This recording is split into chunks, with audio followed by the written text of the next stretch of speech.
Hi everyone, Evan here. So as I'm posting this video today, it's going to be official week 1 matches of our LML. So good luck to everyone with your matches. So this video is not only going to be the power rankings video, it's actually um, a mixed video, right, with instructions and certain tips and even the live randomization of groups that was streamed last week. So do feel free to skip to the timestamps that I provided in the description below, and if you want, also play this video back at x2 speed to try and catch up on all that Kaizen and I have discussed. So with that, good luck with all your week 1 matches. I can't wait to see what's going to happen, and stay tuned for more weekly recaps from us. Hi everyone, how's it going? My name is Evan, one of your mods from Little Root Lessons, a Discord server, and we are organizing a multi-battle draft league for the first time. And this is our power rankings video. I think most of you came from my previous video, which is the tutorial video on how to play multi-battle, the multi-battle format in Sword and Shield. So here's our power ranking video because we just concluded our draft yesterday, and together with me I have my good friend Andrew. He's from the Philippines, but he's staying here in Singapore, and these are his socials. I really highly recommend you guys to follow him because he tweets quality stuff with regards to VGC. Yeah. With Andrew, say hi. Hi everyone. Thanks for the intro, Evan. I'm flattered. So I'm pretty excited to be here to review the teams with everyone. As I told the people in the server yesterday, it was very interesting to make notes for all the teams because as I look at each team, it became kind of more obvious what kind of interesting combos people have been thinking of. So pretty excited to discuss it with everyone else today. Nice. Yeah, so I forgot to say it's KaizenVGC for both Twitter and Twitch. And then Andrew, he's been doing well in most series, and then like getting top places in a lot of small tournaments here and there on the online scene. And he's also very well known for his team reports because they are in PowerPoint style, which is something that I like because I also like making PowerPoints and spreadsheets. Yeah. Okay, so without further ado, this is what we're gonna do. First, which is what you are all here for, like all our participants, we have 53 players, then 50 of us are in our Discord, so I think most of us are here, and we are excited to see the randomization of groups. Then I'm gonna explain a bit about the spreadsheet because I did some changes earlier today, so I'm gonna explain what some stuff mean, and then brief instructions about this thing called the team stats form. It's a Google form that it's for every team, and then you'll see it in the LML coach lobby in Discord. You'll see all your links there.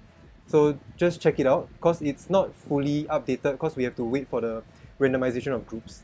Then the thing about the pre-battle checks is the screenshot that I sent to all of you. Then we go into the power rankings. So these are our groups. I didn't want to come up. I didn't want to use like sword and shield or like armor or crown, because these names are used before. So I thought of something creative. Then I heard that Ro likes flowers. Then I came up with these two, Rose and Peony. So it'll be fun. It's actually pretty good. Yeah. It'll be fun to see, which group maybe comes out stronger, and then at the end, which team, like which group from which team from this certain group wins the whole thing. So I made these two logos into emotes, so maybe you can spam it as we go along in the league. Yeah, okay, so let's go. We are where is it? Okay, draft order, here we go. So what I did was I put let me just hide this thing. What I did was I put all 20 teams here. So the first team I picked is gonna be Rose 1, followed by Peony 1. I think I'll do it all by myself because Tim is busy in a meeting. So and then if you guys check the spreadsheet in the the matchups tab. Then you will instantly see who you are matching up with. Most importantly, the team that you are matching up with for exhibition week, right, is the team you will never face in your group.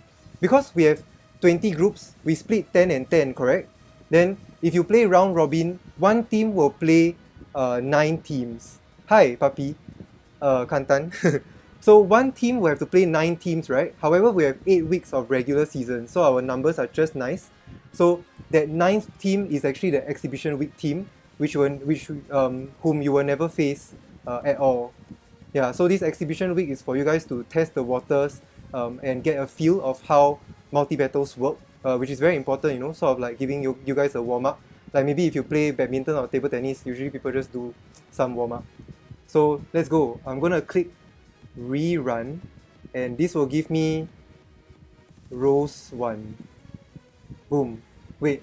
Okay, that's fine. So Rose 1 is Martin Solrock. Then I'm gonna take Martin Solrock out of this. Then yeah, okay, so this Martin Solrock should appear in some of your stuff. Okay, let's go rerun again. Yeah, okay, cool, it's randomizing. Okay, so this is Peony 1. You guys can see in the schedule spreadsheet also which team, like which number is facing which number in your respective groups. Let me take out. Yeah, okay, I think I should be able to do this fast. Yeah, things are just gonna get interesting. Right now we're just getting some numbers. Okay, so this is Rose 2. Ah, okay, I made a mistake. Then Xerneas Mamma Mia is Rose 2. So Xerneas and Solrock are in the same group. Okay, next one. Yellowstone Yampers is Peony 2. Yellowstone Yampers is Peony 2. Okay. Yeah, this is moving quite quickly. Okay, next one. Rose 3. Puff Puff Pass. Okay. Where's my team? Okay, next one is Peony 3.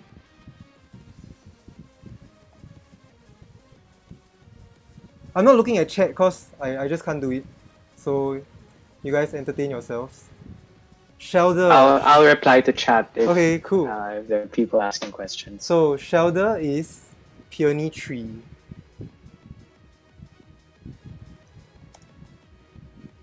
The Groudon team.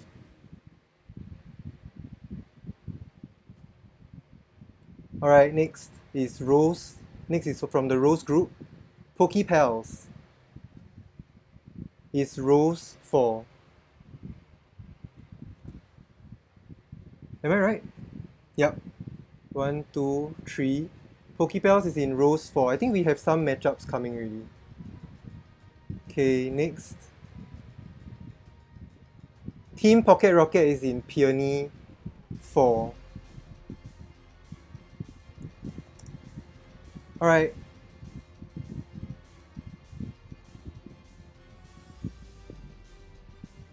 Wow, we're not even halfway there. Okay, let's go. This is Rose 5. The Surging Surfers. Kyogre. Wow, Kyogre's not together with Groudon. Oh man. We won't see something like the Players PC3 Cup. finals Yeah. matchup. Where are the Surging Surfers? Okay. Rose 5. Alright, next. Let me double check if I took out the Surging Surfers. Here we go, Peony 5. Alright, this is the halfway point. Team OC, Calyrex Ice. Peony 5. Wow, Calyrex together with Groudon. This will be interesting. Next up, Rose 6. Omanytes. Omanytes are in row 6. I think some matchups are forming already, so if you guys can see it, then get excited. Because I still can't see it. So now we go with Peony 6. Rapidazz. XJ, are you in chat? Oh my gosh, looks like Peony is the scarier group now. Yeah, I can feel it. Man, okay, come on, it's me next, it's me next. Our group. No. Yeah, I see the matchups forming. Peony Right. looks pretty scary. Yeah. Okay, this is row 7, Primarinas. And man, come on, please. Not me, not me. Okay, so this is Peony 7.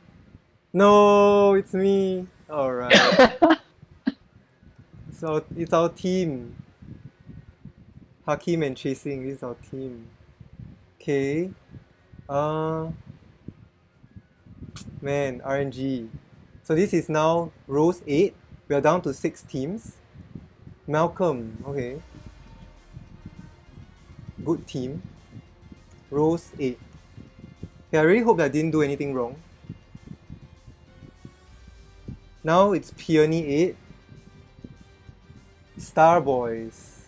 Man, the Peony team. Oh, the Peony group is not looking good. Yeah, Rose 8 and Peony 8. Okay, last 4. Rose 9. The last buffet with Baudet. And man, NJ, your team is still here. Yeah, and so are the rest. Okay, this will be Peony 8. Or is it Peony 9? Peony 9. Branson Boos.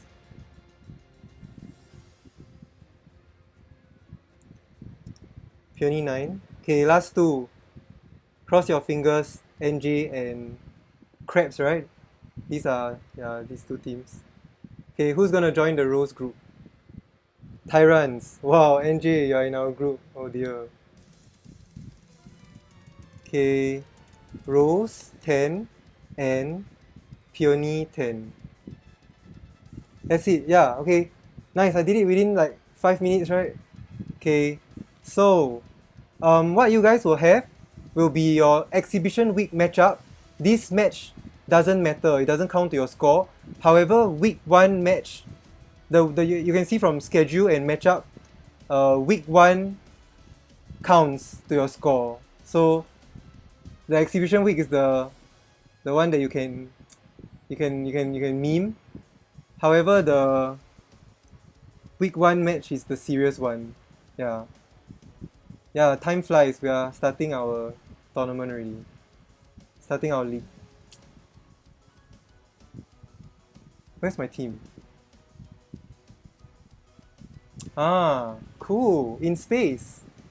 Yeah, we're going up against In Space in week 1. Okay, so some things to take note of for the spreadsheet. You can use the team summary tab. Wait, are there any questions from you guys? Okay, everyone's saying that Peony seems tough. Gonna praise the spreadsheet again. Happy with my exhibition opponent. Good. Some people will be happy with their exhibition opponents. Okay, so like I was saying, you can use the team summary tab to your advantage because I grouped the teams firstly by draft order, secondly by tier order. So I put the higher tiers, U tier at the top, C tiers below, and then the last one is by speed. So that way you should be able to get info very quickly on your opponent's teams. However, for matchups, I'll always do it by tier. Then some people would want to copy and paste values from the spreadsheet, right?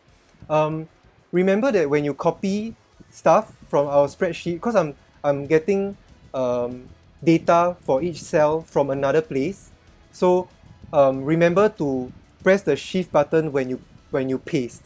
So you go Control Shift Paste V to paste values only. So you should be able to paste the Pokemon's value together with the speed, the specific word and a specific number.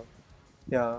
Then if you want to maybe just use the spreadsheet, right, I think you should be able to right click a spreadsheet and copy to existing sheet to your own spreadsheet.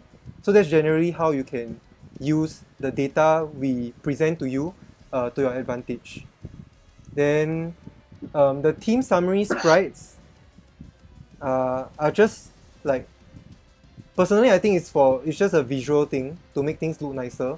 Then a lot of people have been asking, this spreadsheet on the extreme right is just by the number of tier, the higher tier Pokemon each team has. So the U tier heavy U tier heavy teams are at the top, and then the teams that are sort of more balanced with a lot of A tiers are towards the bottom.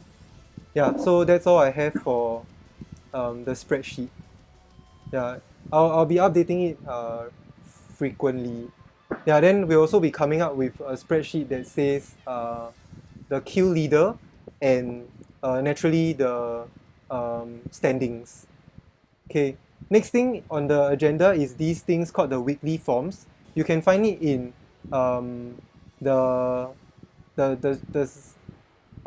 server that only we can access, only the LML coaches can access. So each each form is specifically for you. So let me just click into my one. And wait, do I double click? Yeah, so this is a very brief explanation on how it's gonna work.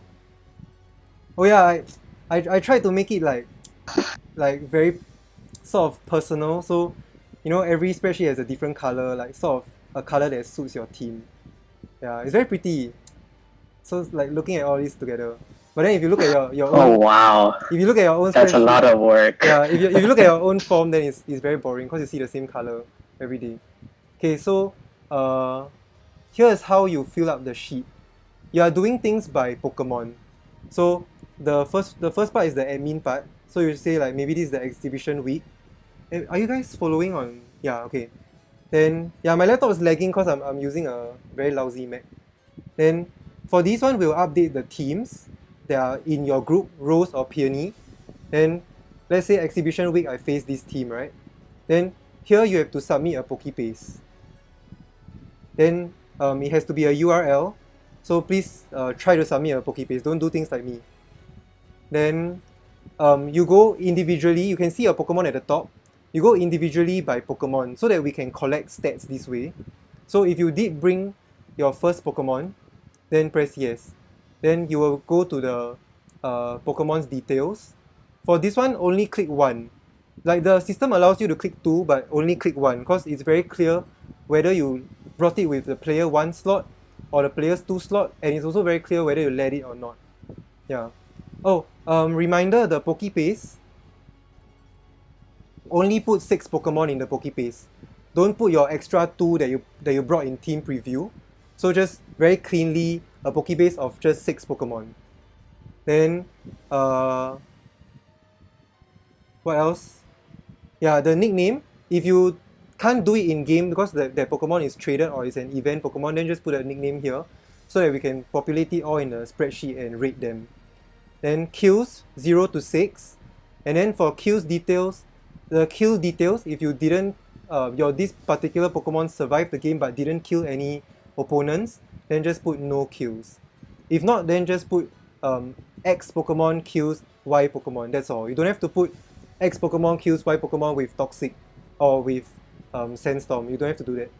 Then for like things that are very vague, like whether the sand comes from the Tita and kills the Rillaboom, then this is up to you. So try to be honest and then like make things as clear as possible. I feel like if it's sand damage or toxic damage, then it comes from the setter. Yeah, that's what. How about life orb recoil? Life orb recoil, then you killed yourself, so that's not counted. Like the Okay. the kills only applies to opponent Pokemon. You guys have any other questions? Yeah, if you guys have questions, just ask it in the LML queries. Yeah, this is just to like generate engagement for all of us. Then we can see like which mon in our teams end up being the best kill leaders, right? To track our own progress. And at the end of this spreadsheet, you can actually click results. You can send multiple entries, and then when you click results, you should be able to see like some nice stats of your Pokemon, but you have to scroll a lot because there are 10 Pokemon. Then back to here, if you click no, you can see that my next member is Zapdos, right? So if I click no, which means it shows that I didn't bring Victini in this match, then immediately you go to the next mon's details. So this should be quite easy to follow. Yeah, so please try and do this so that we can get like very clean stats for everyone. It should be very automatic because it will populate into a spreadsheet. Then we should be able to see this every week, which will be very interesting. Yeah, that's all. So we're gonna get into the exciting stuff. Okay. This one. So this is just an image to remind you of what to do in case you don't know how to set up multi-battles, especially the part where you both agree who is player 1, then the person who selects the rules, if you get to select the rules, then just select it, don't push it to other people, because it just saves time. Then just remember that you select your player 1 of your team, then your player 2 of your team, okay? Then sorry, Evan, you're showing the tier list. Oh, right. I skipped to my PowerPoint slides, and yeah.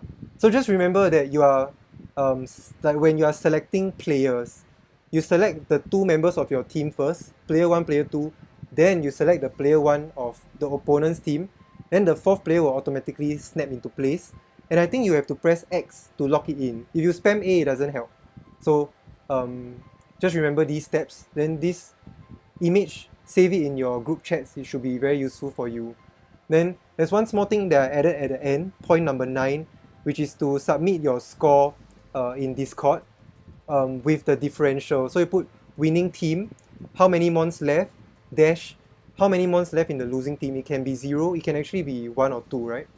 Because if you go to timer, then you put the losing team's team name. And if you guys want to spoiler it, do the spoiler tag, you go ahead. What channel should the scores go into? We will set up that channel because we didn't want to flood the Discord with trees.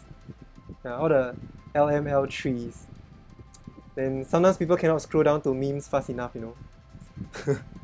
Okay, so that's all for the instructions that I want to make clear. I think it's better for me to speak it out instead of type it. Yeah, because sometimes it's a lot to read. Oh, hi Crabs. Yeah, good morning everyone. It's actually 9 PM here in Singapore for me and Andrew here. Okay, so that was 20 minutes of admin, and we're going to jump into our power rankings. Here are our criteria that the two of us agreed upon to rate the teams. The first most important one is like the team synergy, right?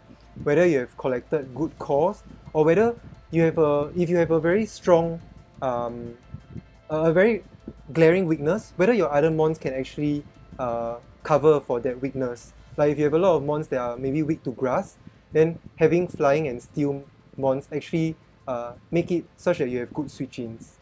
The next thing is the obvious modes and key threats. These are the things that when you prepare for a battle, you know, before you get into the battle, you are in the prep phase, because we are in a draft league, then these are the obvious modes that will always pop up, the things that you really need to respect when team building. Then the fourth one is VGC tools, such as fake out and redirection, and there are a few others that can be quite interesting and quite niche to certain mons. Then actually VGC tools can encompass speed control. However, we put speed control as a 4th option. I learned this from my buddy Hakim in our previous power rankings video, because speed control is actually a very important thing in the game by itself.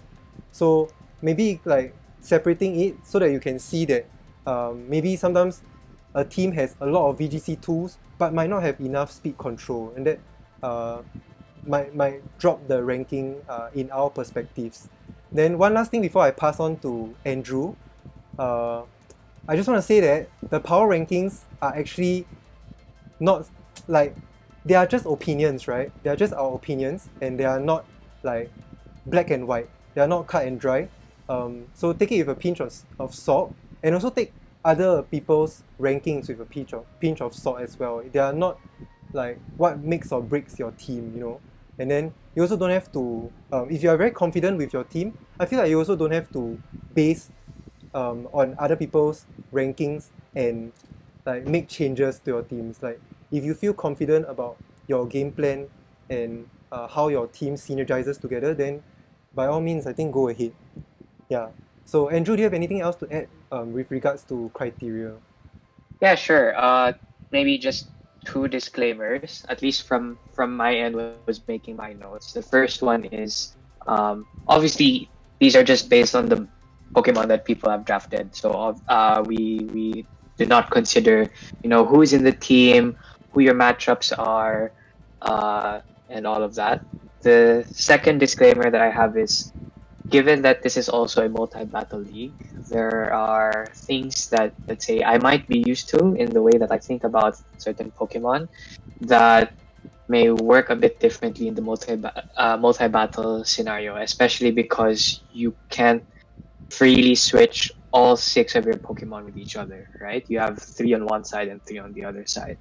So, and also, I haven't really played multi-battles that much, so take my opinions with a bucket of salt.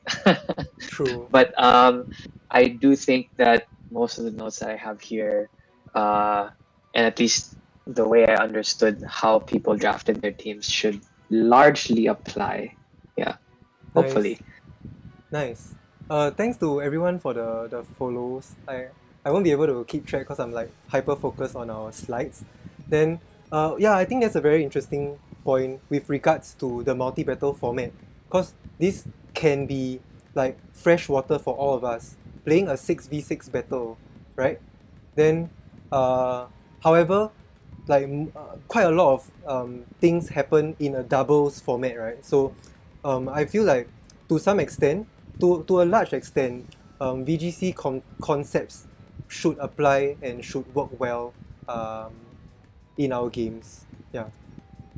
What else? Okay, yeah, then I also want to, last thing I want to touch before we jump into the first team, touch on, which is the tiers. So the tiers, right, interesting doesn't mean like you are the worst team, you know, and then terrifying doesn't mean it's the best team. I chose these words, right, you know, like to make sort of like a friendly environment, because what these words could imply is that as a player or as a team, then I feel like terrified to go up against your team because you have very good tools, and on paper your modes look very offensive and maybe oppressive as well, right? So the tiers are as follows: terrifying, that means I really don't want to face you, and then kind of scary, I think it's okay, right? Then good is middling, and not too bad is trending towards interesting. Yeah, and the last one is interesting. So don't just be hard set on thinking that if I'm an interesting team, then my team is definitely not good.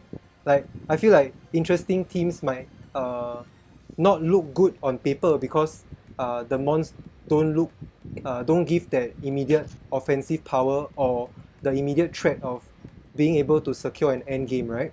However, like it comes down to the way we prep and the way we play every week. Yeah. Okay, Andrew, anything else to add? We talked a bit about the tiers, right? With each other. Yeah. I think the only thing I'd like to add there is let's take kind of scary and not too bad, for example. How do we define, or at least from my end, how did I define what was kind of scary? Usually kind of scary teams would be, generally they have some good synergies, but there's something that's keeping them from being absolutely terrifying. So probably a key weakness or a few tools which I'm not fully convinced of. And at the same time, let's say if you're not too bad, it means that generally the team is quite interesting, but you do have some things going for yourself that probably would, like, things that people have to respect, which keeps it from being ranked as interesting or at the lowest tier. Makes sense. Man, Lemmy is saying that the tier rating will what do you Behind the rest of my life. You guys. Yeah. Oh, and Baode's emote is so cute. Yeah, okay. So without further ado, let's jump in. We are going to just go from 1 to 10. And I think Team keeps saying that he's always the last. Yeah, I don't know why. Somehow the luck of the draw, your team is always the last to be ranked. Bepis, interesting, you know your team is baller. Sort sweet teams. Oh, interesting. Yeah. That could be a way to put it. That's true. You should be happy if your team gets pretty interesting, so that people will underestimate you, and you can surprise them with all your crazy techs that you've been thinking of. Alright, so our first team is Martin's Solrock. I think the mons are very clear on the screen, so I'm not going to read them out. Yeah, so here are my notes. Because I started actually from 20 and ranking upwards. Do you do that also, Andrew? No, I initially did that, but then once some teams started completing their teams as of this morning, Nice. I think I rushed the ones that came first. I see. Because I was like looking at the bottom teams and everyone has Fire Water Grass, Fairy Dragon Steel. Then I look at team number 1. Oh my gosh, where's the Fire Mon and where's the Dragon Mon? So, but then again, looking at all the Mons weaknesses, they actually cover each other well. Like Gastrodon is 4x weak to grass, and then Toxtricity is 4x weak to ground. But then the team has flying Mons that can cover for those weaknesses. Mm-hmm. Yeah. Actually, in my notes for type synergy, I noticed that, for example, Klinklang and Toxtricity, which I think will play important roles in their team, are both weak to ground. And then suddenly, in my notes, it says they have no ground immunity, but they picked Xatu as their very last Pokemon, so that gave them that necessary ground immunity. So that was a good last pick for them. Nice. Yeah, then I can see a few like fighting weaknesses as well, but you have a Spectra to try and cover for it, right? So I think the team might operate very interestingly in terms of like trying to make good switches. Switches, yeah. The Xatu is also 4 times resistant to fighting, so it's really a good last pick for them. Yep, that's true. Anything else for type synergy? Nope. Okay, then we move on to obvious threats. Obvious modes and key threats. So the one thing that stands out will be the plus and minus mode, like some people are saying in chat. But other than that, the rest of the mons are like generally very bulky. So to me, I feel like Grimmsnarl is a threat. Like having good bulky mons that can max and do a lot of damage with screen support is something to respect while team building against this team. Yeah, definitely. I have 3 obvious modes that I've listed down. Like these are pairs of potential leads that I see them bringing. So, yep, as Taco mentioned and God have mentioned in chat, it's Rillaboom plus Hitmonlee, Grassy Seed plus Unburden. I think Hitmonlee has a decent enough attack stat. It does get bounce, so you can start off with a relatively you can start off with max airstreams to boost your partner. The other mode that I see is Spectre plus Klinklang. So Klinklang gets Clear Body, and Spectre has Bulldoze, so Klinklang can act as a budget Metagross. Its speed is base 90 and has 100 base attack, so that's pretty decent actually. And after one Bulldoze, assuming max speed at base 90, you outspeed even Calyrex Shadow, which I don't think anyone drafted, but as a benchmark, you outspeed Calyrex Shadow after one Bulldoze, and then you proc your weakness policy. You have base 100 attack, so you can do some decent damage. And then the last obvious mode that I saw was Grimmsnarl plus Licky Licky, Swagger plus Own Tempo. Nice. Wow, that's super interesting. Yeah. Then then on top of that there's the plus and minus, right? So yeah, of course, yeah, you have the plus and minus, yeah. Now let's move on to the VGC tools. Like I think quite a lot of stuff are here. Screens, fake out.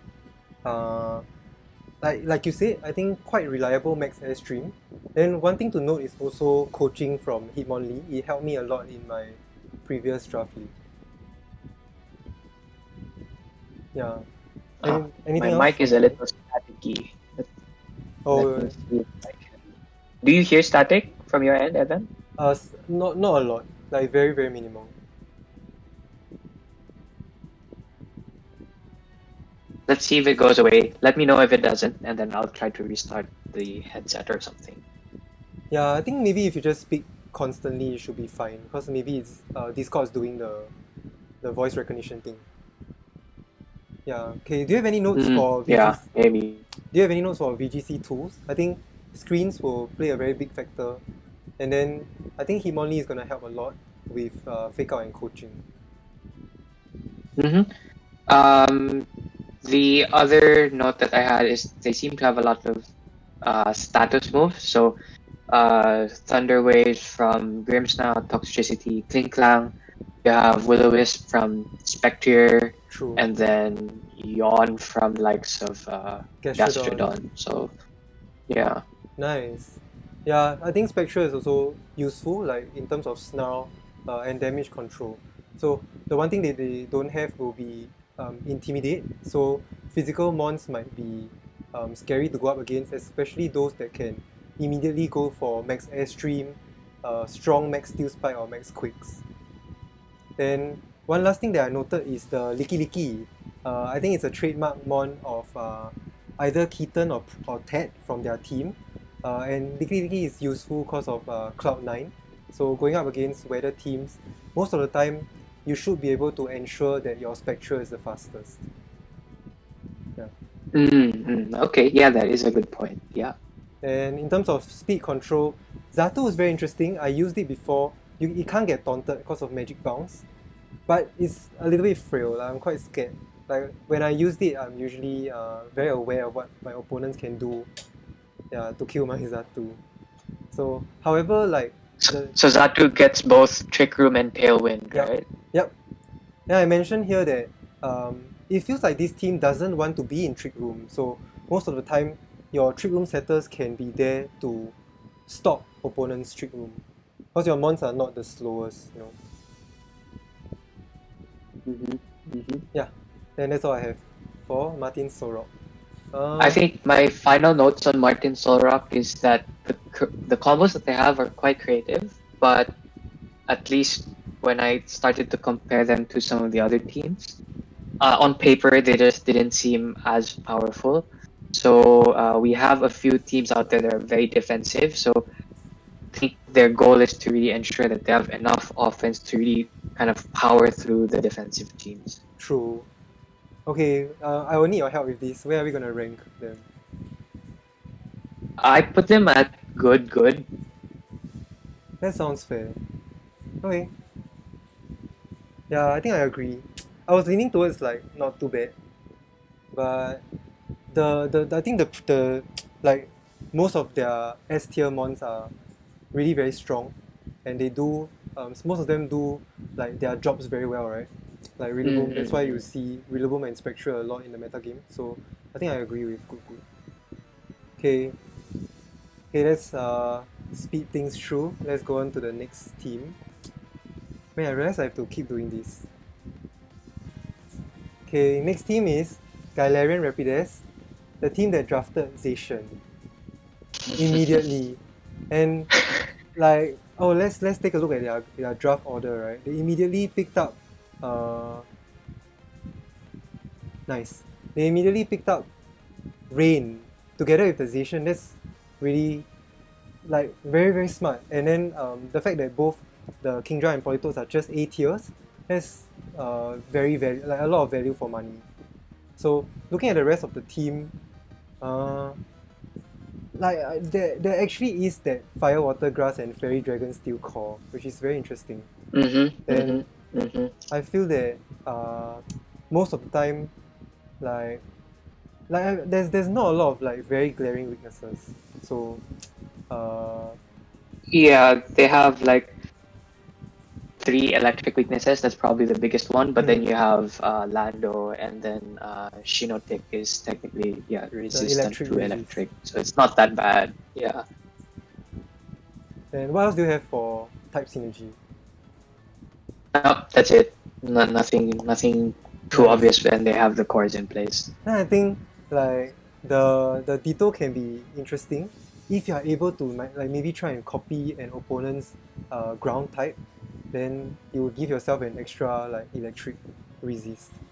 Yeah, but this is so specific because the Ditto can only transform into 3 out of 6 mons because the Ditto is stuck on one side. And then at the same time you also need to guess. Yeah, you also need to guess like which side you are in. Okay, let's move on to the obvious. Sever actually made a good point. Freeze dry would probably be very problematic for this team. That's true. Then you have to rely on a strong freeze dry user. True. Yeah. The good news is Lapras is not drafted, so in this whole league, no one has to worry about Lapras. So those mons that are 4x weak to freeze dry can be and then the Zacian can deal with any of the with the ice mons that mons. have freeze dry. Yeah, I think the only mon with freeze dry in this I think there's one or two. I can think of Vanillux. So what about the obvious modes and key threats? Yeah, I know Ninetales. I have 4 here. Of course, you have Politoed and Kingdra or Relicanth. Yeah, actually, Relicanth I think that was a good. Yeah, that was an interesting pickup. And I appreciate that if you are a rain team, you have both the physical and like maybe the special rain sweeper, right? So sometimes it's difficult for a team to prepare against you. That's true. You don't get destroyed by Tapu Fini or something immediately. The second one was Pheromosa plus Zacian. So you're just coaching the Zacian or something. Okay. And they have Landorus Incarnate plus Moltres. It's not really a combo per se, but Lando can use Max Ooze, and then Moltres has Heat Wave. Moltres kind of also deals with or just good spread damage. So it's just an option that they can use if they want to be very offensive from the start without revealing Zacian. True. I can see a Heat Wave, very strong Heat Wave with Earthquake, and that should pin quite a lot of teams. Yeah. What's the fourth one? The fourth one was Zacian just plus Gothorita. Actually, it's Gothorita with any of their buff mons. True. Yeah, so it's something like what we see in VGC, like some no Dynamax metas. You have Gotitel with Urshifu, right? Then you trap someone in, and the strong attacker just keeps attacking, the fast strong attacker. Then for me, the only obvious mode other than Rain that I could see is that the Zacian endgame. So a lot of times leading Politoed Kingdra should be able to cover a lot of matchups.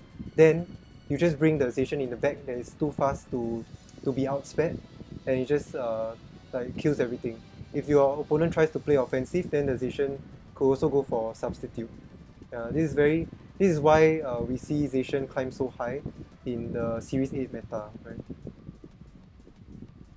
Yeah, Wet Dog. Okay, let's talk about the VGC tools. Does Moltres get Tailwind? I didn't research. I don't think so. Yeah, I don't think so, right? I think it was moved tutors for like the Kanto birds, so I don't think it it gets it anymore. Yeah, I don't think it gets it. So most of the speed comes from natural speed or by activation through weather. Yeah, so that's something interesting to note. Then I think Gothorita, sometimes you forget that it gets fake out. And in terms of like support, I'm not sure if Pheromosa can do it well, but I think like it's lacking some sort of damage reduction, right? Yep, I have here under damage reduction none, so no intimidates, no obvious screens. There might be, I mean, there are actually many Pokemon that can use screens, but True. like fast screens or something like Grimmsnarl, I don't really see that. Mm-hmm. The main tool that I think they have is Perish Trap. I see.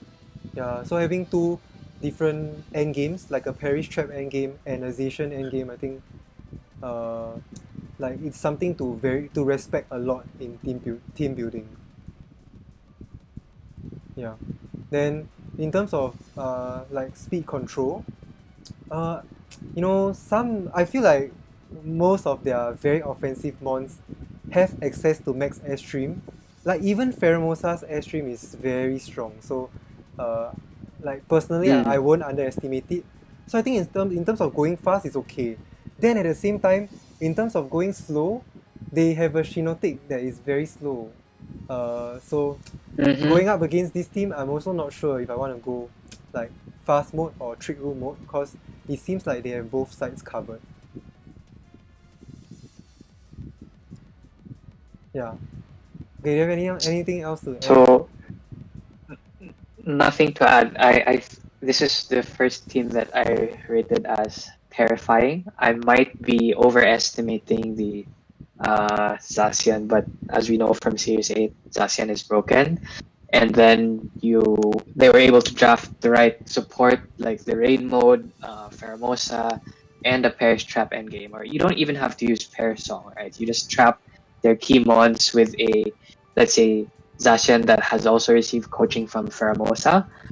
That's really tough to deal with. And so I think the fact that they have these tools for them already makes it terrifying. True. I was like leaning towards labeling this team as hyper offensive, but having that Politoed and then like I feel like Gotorita itself can be very bulky because I've used it before. And Zacian itself is also like pretty bulky.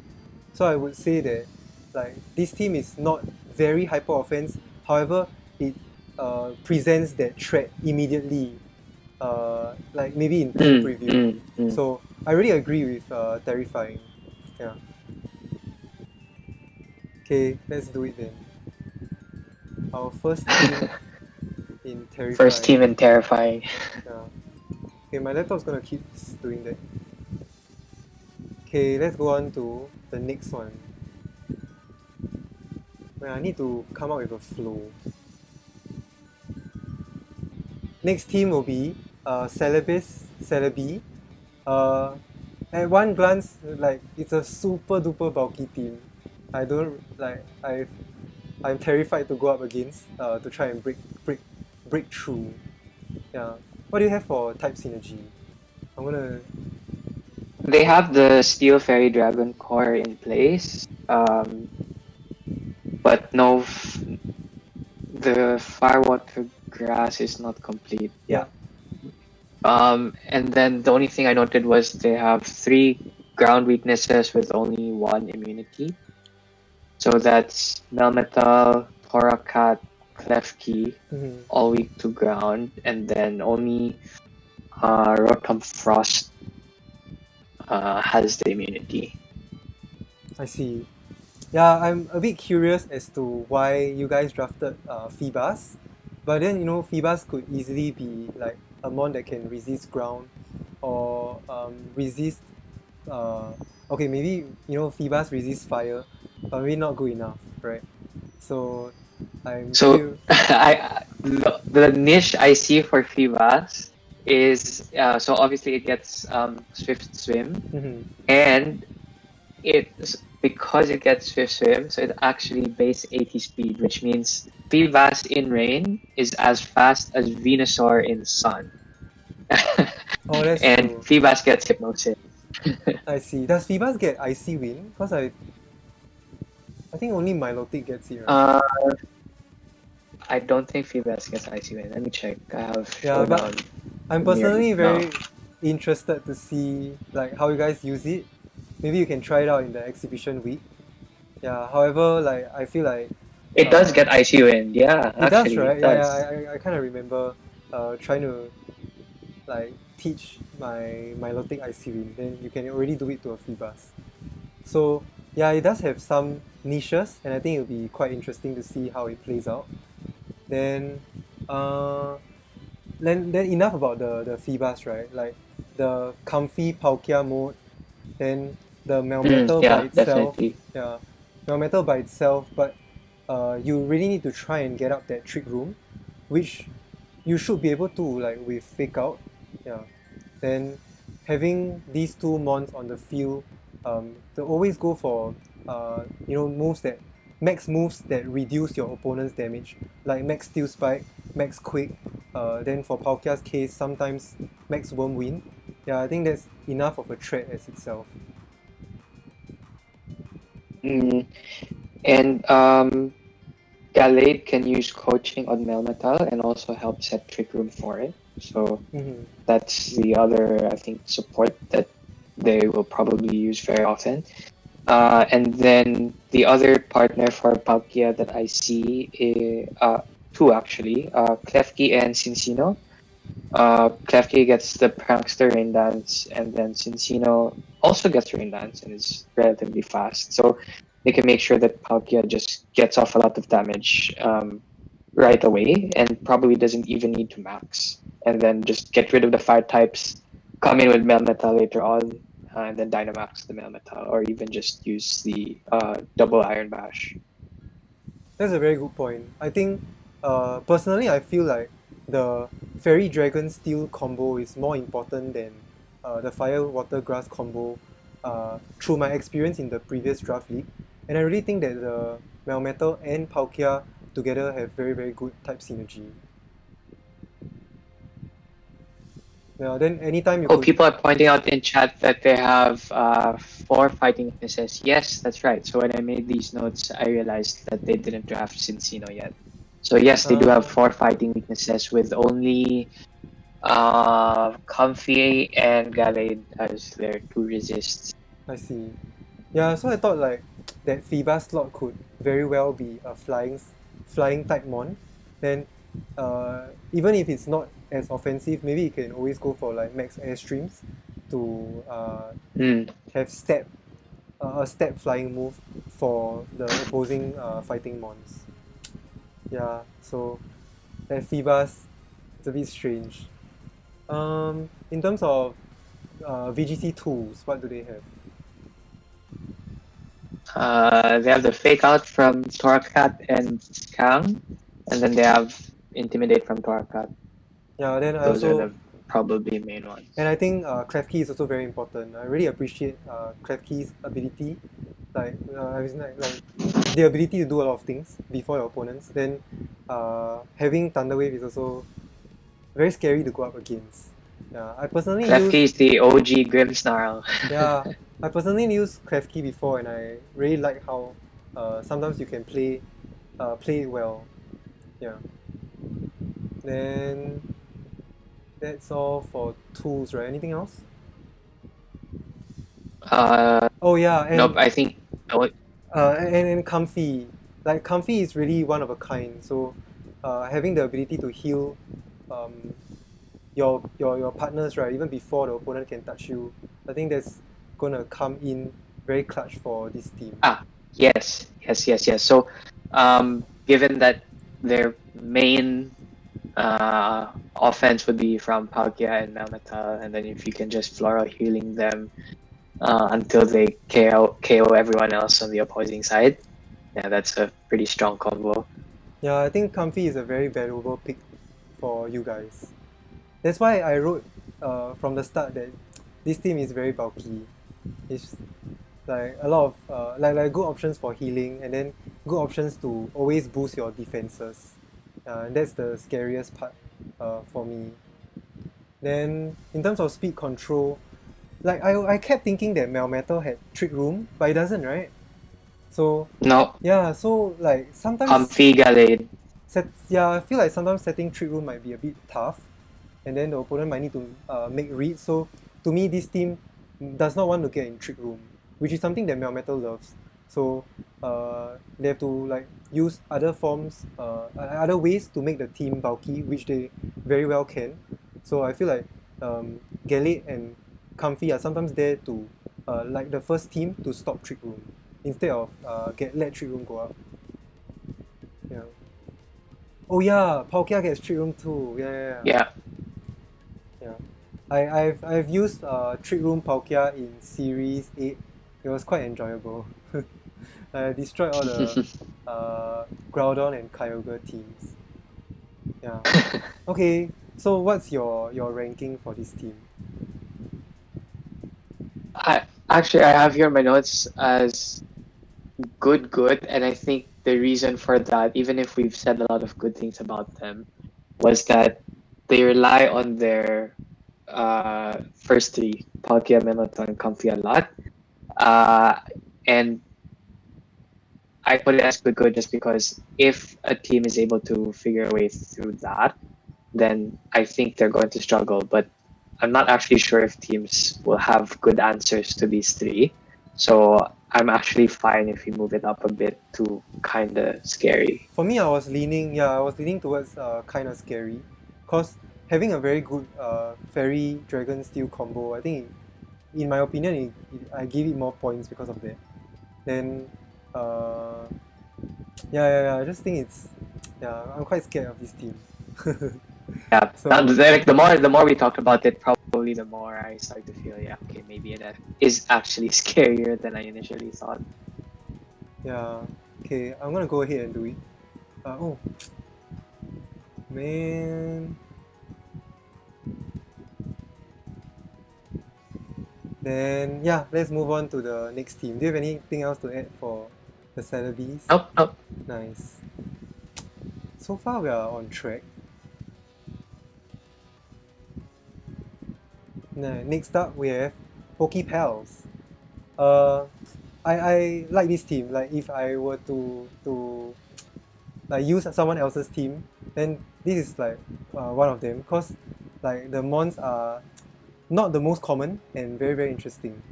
Then but there's no like wait. The grass type is Whimsicott. Yeah. Then and it's also because I've used Latios before.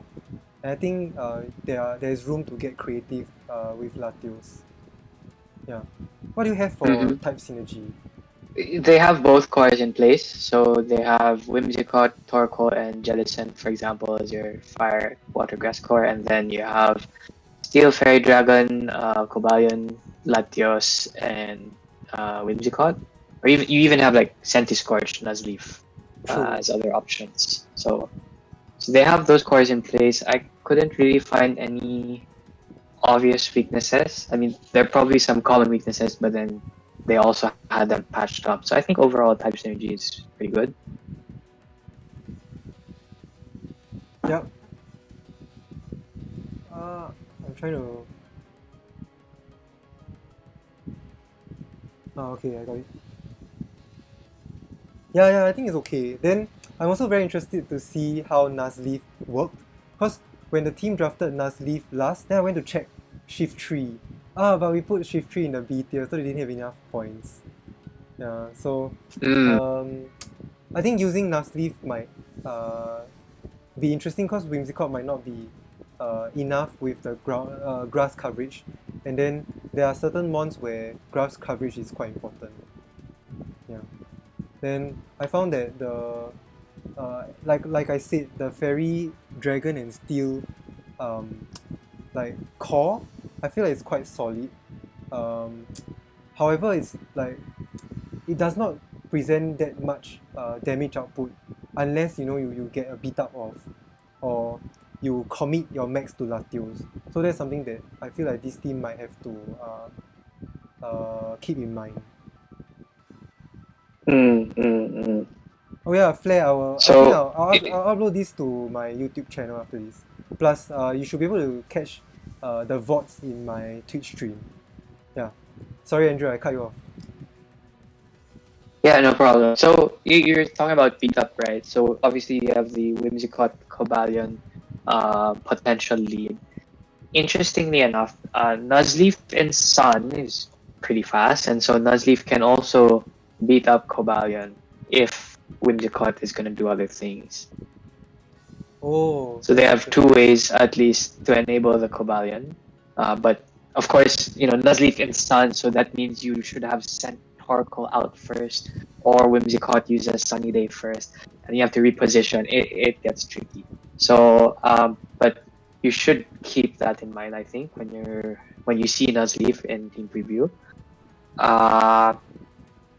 They also have Whimsicott / Torkoal for the Sun to enable Heliolisk, which is actually decently powerful. Gets solar power, is pretty fast, and yeah, hits hard probably with stab, normal, or electric moves. But Yeah, the coverage is not great. I really appreciate the max strike sometimes. Yeah, because that's something that people least expect from Heliolisk. Then And for other modes, I feel like the Damanitan is something to respect, cause yeah, it just does a lot of damage and you for can sure. help to do those very key KOs. Then I just think that personally I really like Latios, and I think that like there are a lot of ways to get creative with Latios, because Latios has a very deep move coverage, and at the same time if it maxes, it should be able to take very good KOs. Yeah. Speaking of maxing the Latios, so I think either Whimsicott or Heliolisk can also enable Latios. Whimsicott obviously with fake tears, but another option I think they have is Whimsicott like Fairy Wind to proc the weakness policy on Latios, and then or Heliolisk with like U-turn can also Oh, true. proc the Yeah, weakness policy, Heliolisk also and then just gets Latios just goes burr. nice. Yeah, Heliolisk also gets brutal swing. That's quite interesting. Oh yeah, okay, that's another way. Yeah. Then yeah, or beat up. Oh hi, KS. Then in terms of VGC tools, it's a bit strange because I feel like this team needs to position their mons very well. Then sometimes win the weather war, sometimes get the weather in at the correct time. Because like sometimes Whimsicott alone might not be enough, and then it might go down in one hit. Then having to rely on Nuzleaf for fake out, I feel like it's very risky to do that. Yeah. Then how? Good point from Case Knight Rider that beat up can also just proc the Latios instead of wasting a slot on Fairy Wind. Then in terms of damage reduction, I'm a bit worried for this team. Like I think Heliolisk can None. fast. I don't see any. Yeah, Heliolisk can fast now, right? Then Not, I didn't realize yeah, then that. I think I know that Latios. I've tried using Latios as a screen setter before. Screens with Tailwind, and then Icy Wind. It can be useful, but you just have to worry about Latios's many weaknesses. So I feel like for the VGC tools portion, this team is quite lacking. Yeah, it's a bit worrying. Heliolisk doesn't actually get Snarl. Then that's too bad, right? Yeah. Heliolisk does get screens, so it's a relatively fast screen setter. It might be a better use of like having screens on Heliolisk instead of Latios, because just by looking at their team, you're probably either Dynamaxing Latios, Cobalion, Centiskorch, yeah, and I think so. maybe Heliolisk, but maybe Heliolisk is just better off as a support. So you don't want to use your screens on Latios. True. Then in terms of speed control, there's Tailwind for sure. So I think like the team is not afraid to face opponents that can go fast. But I think in terms of Trick Room, it's a bit tricky because sometimes Toko alone in Trick Room is not enough. Yeah. Then the team is mostly middling speeds. So the the same thing as the previous teams that I mentioned. I feel like this team doesn't want to be in Trick Room, and it wants to stop Trick Room, like maybe using Imprison or just trying to KO the Trick Room centers. And if there's an opportunity, maybe the Whimsicott itself can reverse that Trick Room. Yeah, Whimsicott can do it. I think other than that, if we're talking about speed control, it's just probably fast Icy Winds from Latios, fast Electroweb from Heliolisk. That's probably what would be more reliable, I guess. Yeah, true. Then maybe, like you said, get like the potential Dynamax mons to always try and move first, then maybe boost themselves or like take the opportunity to take KOs before they take any hits. Yeah. So most of the time, I think this team is going fast. Okay, anything else to add? Where are you ranking this?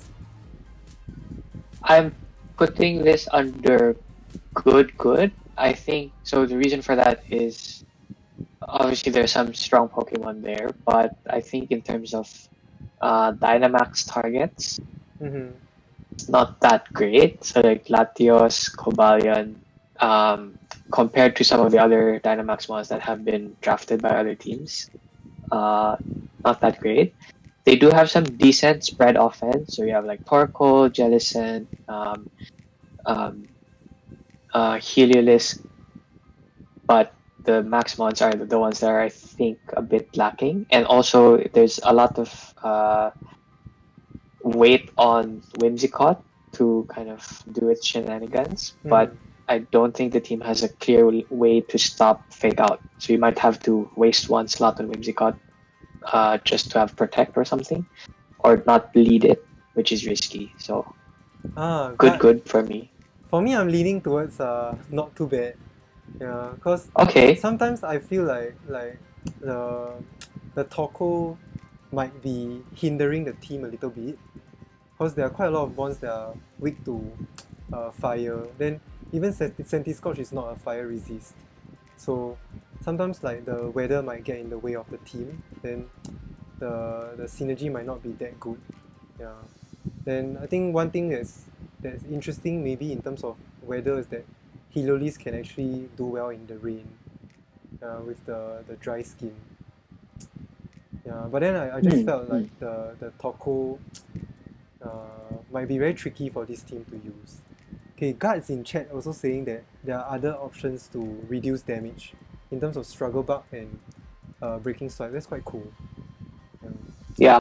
But like you said, but like you said, the offense might not be there, and then sometimes you need to set up well to try and take good KOs. Should I make the final say with not too bad? Or... Yeah, it's okay. Yeah, okay, I'm gonna put it as not too bad. Then I'll see if I want to make any changes later. Okay, let's move on to the next team. Team Pocket Rocket. In space. I'm gonna... Andrew, why don't you go ahead and talk about the team, the type synergy. Yeah. So type synergy, so they do have the Firewater Grass core. You have like Venusaur, Colossal, or Ninetales, and Rotom Wash. I try to think of very obvious weaknesses. They drafted Hitmonchan last, so that adds to their flying weakness. But you do have 2 resists in Colossal. 3 resists actually, so it's not that bad. So 3 weaknesses, 3 resists. Most notably, no Fairy. I think maybe in this league where there are a lot of really strong steel types, it might be okay if you don't have a Fairy. So other than that, I don't see very obvious weaknesses here. How about you, Evan? Anything else on type synergy? For me, I respect In Space a lot, and I like the combination. Oh wait, I think Evan stepped out for a bit. So, um, maybe while waiting for Evan to return, I can also start talking about some of the key threats that I see. So obviously you have Dragonite plus Colossal. You also have Ninetales plus Venusaur. So just with those 4 Pokemon, you have 2 duos that you have to prepare for, and both are pretty scary if your team can't really deal with them on turn 1, right? So if, let's say, you're preparing for Dragonite Colossal, and then you need, let's say, a Water or a Groundmon, and then turns out that they need Lead, Ninetales, and Venusaur, then you're in trouble. So makes those 2 combos make it very tricky to lead against them. Also, you have, to a lesser extent, Thievul plus Grookey, although I don't really... Thwackey, sorry, yeah, Thwackey. I really know what you're going to do with Thievul plus Thwackey, but Thievul and Dragonite to an extent. Wow, how come? You can howl the Dragonite, and Dragonite can't be intimidated. Personally, that's the only other way. Personally, I've seen Thievul do damage before, and then it's quite interesting because Max Darkness lowers the special defense, and you can keep spamming Max Darkness sometimes. Then I think I muted myself just now accidentally. So I wanted to say that this is an example of a very good Fire Water Grass core. Like I personally, I thought like Fairy Dragon Steel is like more superior, but then this is a case where the Fire Water Grass core is as powerful as the Fairy Dragon Steel core, because Venusaur by itself it's just very difficult to prepare for. Then you couple with a Rotom Wash with the Levitate ability, that's quite sick. Then I think having good ways to proc the Colossal is also quite important. I feel like if the Dragonite is afraid of some form of redirection, it can actually even go for Surf to activate the Colossal, and then that demands us a lot of respect in team building. Yeah. Then feels like it's gonna be top heavy. You're always gonna bring the Venu, Ko, Ninetales, and Dragonite. And Rotom Wash. Yeah. So then I think Thievul sometimes is interesting. And personally, I like the Porygon pick because it's a very budget Porygon 2, and it can get bulky, especially when it only has one weakness. Yeah. The other thing is that if you looked at, so you have Venusaur and Colossal, and so I think the main thing that this team will really want to abuse is the chip damage from the G-Max move. So regardless of who they Dynamax, they're getting out chip damage. Yeah, that's one VGC. Right? That's one VGC 2 that I didn't put in, but it's really considered a VGC 2. Yeah, the residual damage. And I mean that's why I guess if you think about it, all Players Cup winning teams have had someone that does chip damage. And the next question is, do the supporting ones, can they do enough to abuse that chip damage and clean up the endgame? If you have, Ninetales with decent spread damage, you have Thwackey that can pin Pokemon with Grassy Glides. Even Hitmonchan can do decent damage with Iron Fist. So I think they do have the tools to clean up. Oh, that's quite interesting. The Hitmonchan is sort of like an Urshifu in a Colossal team. Yeah, like a budget Urshifu. Coming in the back. Yeah. Then in terms of speed control, I feel like it's quite interesting. Like, the only mon that can airstream is Dragonite. So most of the time you have to use weather and terrain to try and get your speed up. Then at the same time, if I were to be in this team's shoes, I also wouldn't want my opponent to set Trick Room. So I feel like most of the time this team is going fast, and the best way to be in Trick Room will be Porygon. Yeah, but I'm not sure like of the calcs. Yeah, personally, I don't know whether Porygon can be bulky enough. I think what they can do against teams that are probably hard Trick Room, you need something like Thievul plus Thwacky. So Thwacky disables any psychic terrain in case I think there's a team within DD, Mm-hmm. and then Thievul can taunt. And then Thwacky can also fake out. So you Oh, can true. guarantee that you taunt the Trick Room center, prevent the Trick Room, and then the question is how do they pivot from Thievul and Thwacky, because that's a bit passive. How do you pivot from that and then bring in your Colossal or Venusaur? Yeah, true. I feel like if all else fails, then can try and use like spread moves with Ninetales, Colossal. Yeah. And I think Thievul, to me, there's a lot of value, especially with Snarl. Yeah, just Taco just mentioned with Snarl. Mm-hmm. So, anything else to add, and where will you put this team? Nothing else to add. I'll put them as kind of scary. Actually, Interesting. I don't know. The more I think about it, maybe the reason why I put it as kind of scary initially was because the supporting cast looks frail.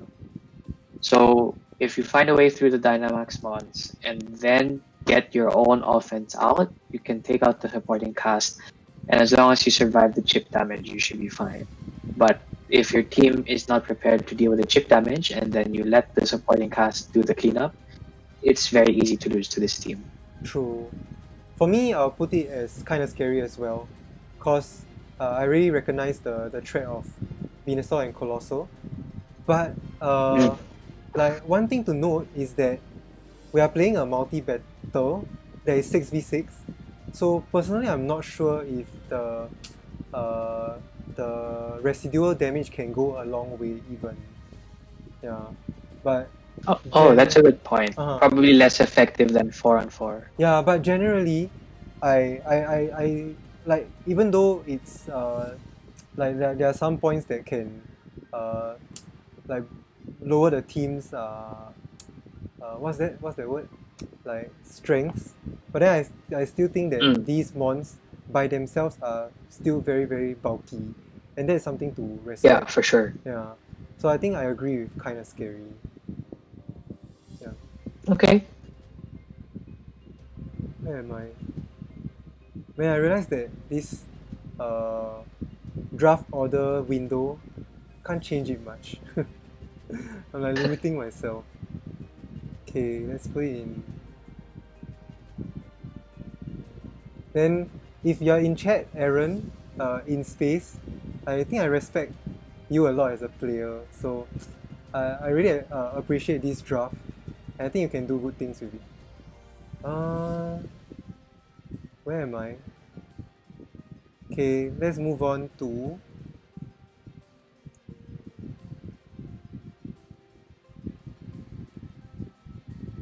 okay, Andrew, I think I need your help to start off every team while I do the draft order. Sure. Surging Surfers.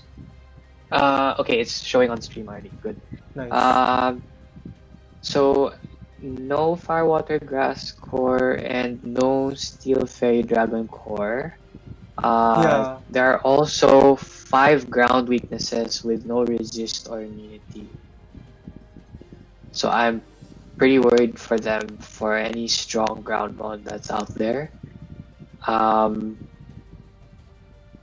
don't see any obvious type synergies. I guess it seems like they're trying to protect the Kyogre with, let's say, Marowak with Lightning Rod. But then you also have Pinkerton to set electric terrain to make someone else's Lightning Wood stronger. So in case Marowak gets KO'd, then makes it tough for the Kyogre. I just want to think say type that synergy wise, that's the only you just have to be very conscious of the ground weakness. Some obvious modes and key threats. So obviously you have the Pinkerton with either the Alolan Raichu or the Circuitry. You also have Indeedee with Alolan Raichu as another option. So seems like they have a lot of ways to enable the Alolan Raichu. And I don't really quite see that much support yet for the Kyogre, aside from the Lightning Rod on the Marowak. Man, So I those are muted. the main modes, yeah. I muted myself again. But then when you said right, protect the Kyogre, right? That's the only thing that I wrote down.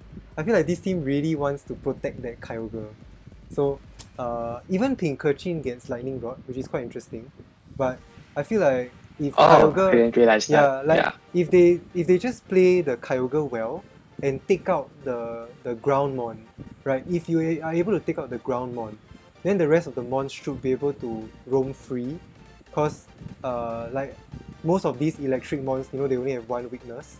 Then they should be able to do very good damage with the terrains. And like you mentioned, enabling the Alolan Raichu, I think it's quite interesting with terrains. But I feel like most of the time you need to play your turns correct. It's quite interesting to have maybe like electric terrain up, then you purposely switch like psychic terrain to go for expanding force. But I feel like it really needs like your pilot to play the team very carefully. Then the Armaldo, If they run into the teams with Gothorita and Gothitelle, then immediately it becomes very problematic to play already. True. You rely a lot on your switches. True. So yeah, it's a very tricky team to use. Then at the same time, with the Armaldo, right, the Swift Swim mode is not the fastest as well. So not much of a threat there.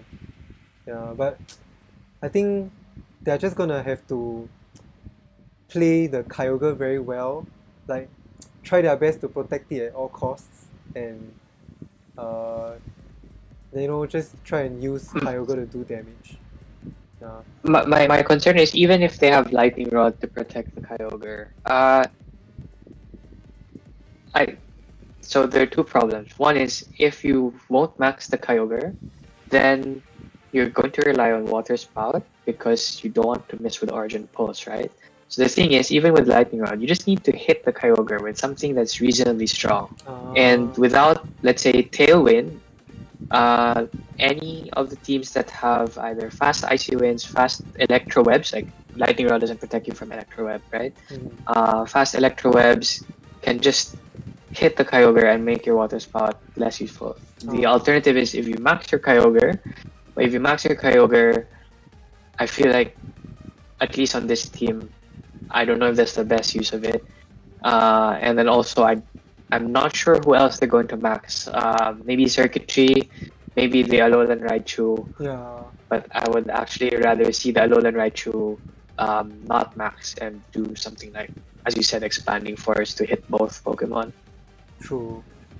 Yeah, in terms of the tools, they also don't have much.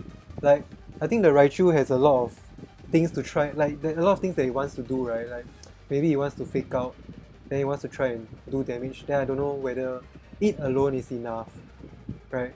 Then yeah, then there's no redirection as well, and there's no tailwind, right? Yeah, so it's quite tricky.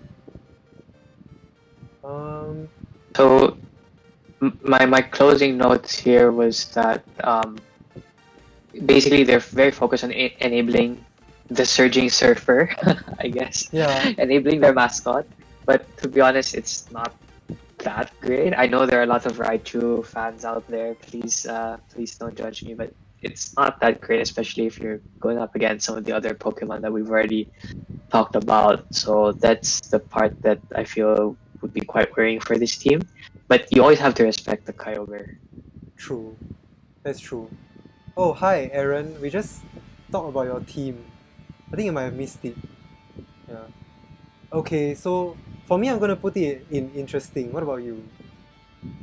The Surging I initially put it as not too bad just because of the Kyogre, but if it falls down to interesting, it's also fine for me. Yeah, I feel like that glaring weakness of the ground type puts it quite low. Then if the opponent like they have good mons that can max ground and at the same time resist Kyogre, like Metagross, all the steel psychic mons, and like even Celesteela. Yeah, I think that is very detrimental to this team. Then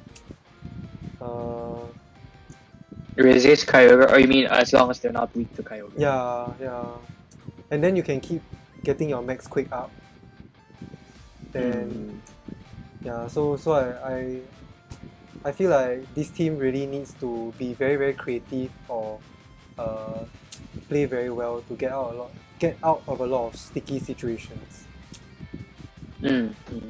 Okay, I'll make the final say then.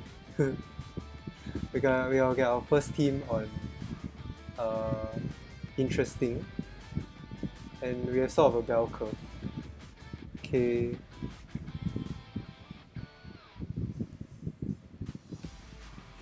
Next team, we have Texas Tyrunts. Tyrunts. Want me to start? Our Magearna team. Yeah, go ahead. Yeah, sure. They are the Magearna team. So they have the Steel Fairy Dragon Core in place. Most notably, like Bronzong, Magearna, as your Steels and Fairies. Togepi is also a Fairy. And you have your two dragons, Como and Tyrantrum, their mascot. In terms of obvious weaknesses, I don't see any really glaring ones. I didn't note any. And there will be probably some weaknesses that have, let's say, 3 mons with the same weakness, but then they do have the resists to kind of cover for that, so it's fine. The one thing that I saw was the grass weak. Like both their Swift Swim, grass weakness, both their Swift Swim users are weak to grass. However, it's interesting that Magearna and Tornadus and even the Charger Bug, right, resist grass a lot. So yeah, so Bronzong and Como also resist grass. So yeah, they should be fine. So I think given that, so probably type-wise it's fine. Which means if we go to their obvious modes and key threats, you have Tornadus as the primary rain scepter, I guess, with either Seismitoad or Omastar. I'm actually quite scared of Charjabug plus Magearna. Oh, that's true. For slower teams. True. That's free life orb on the Magearna because of battery.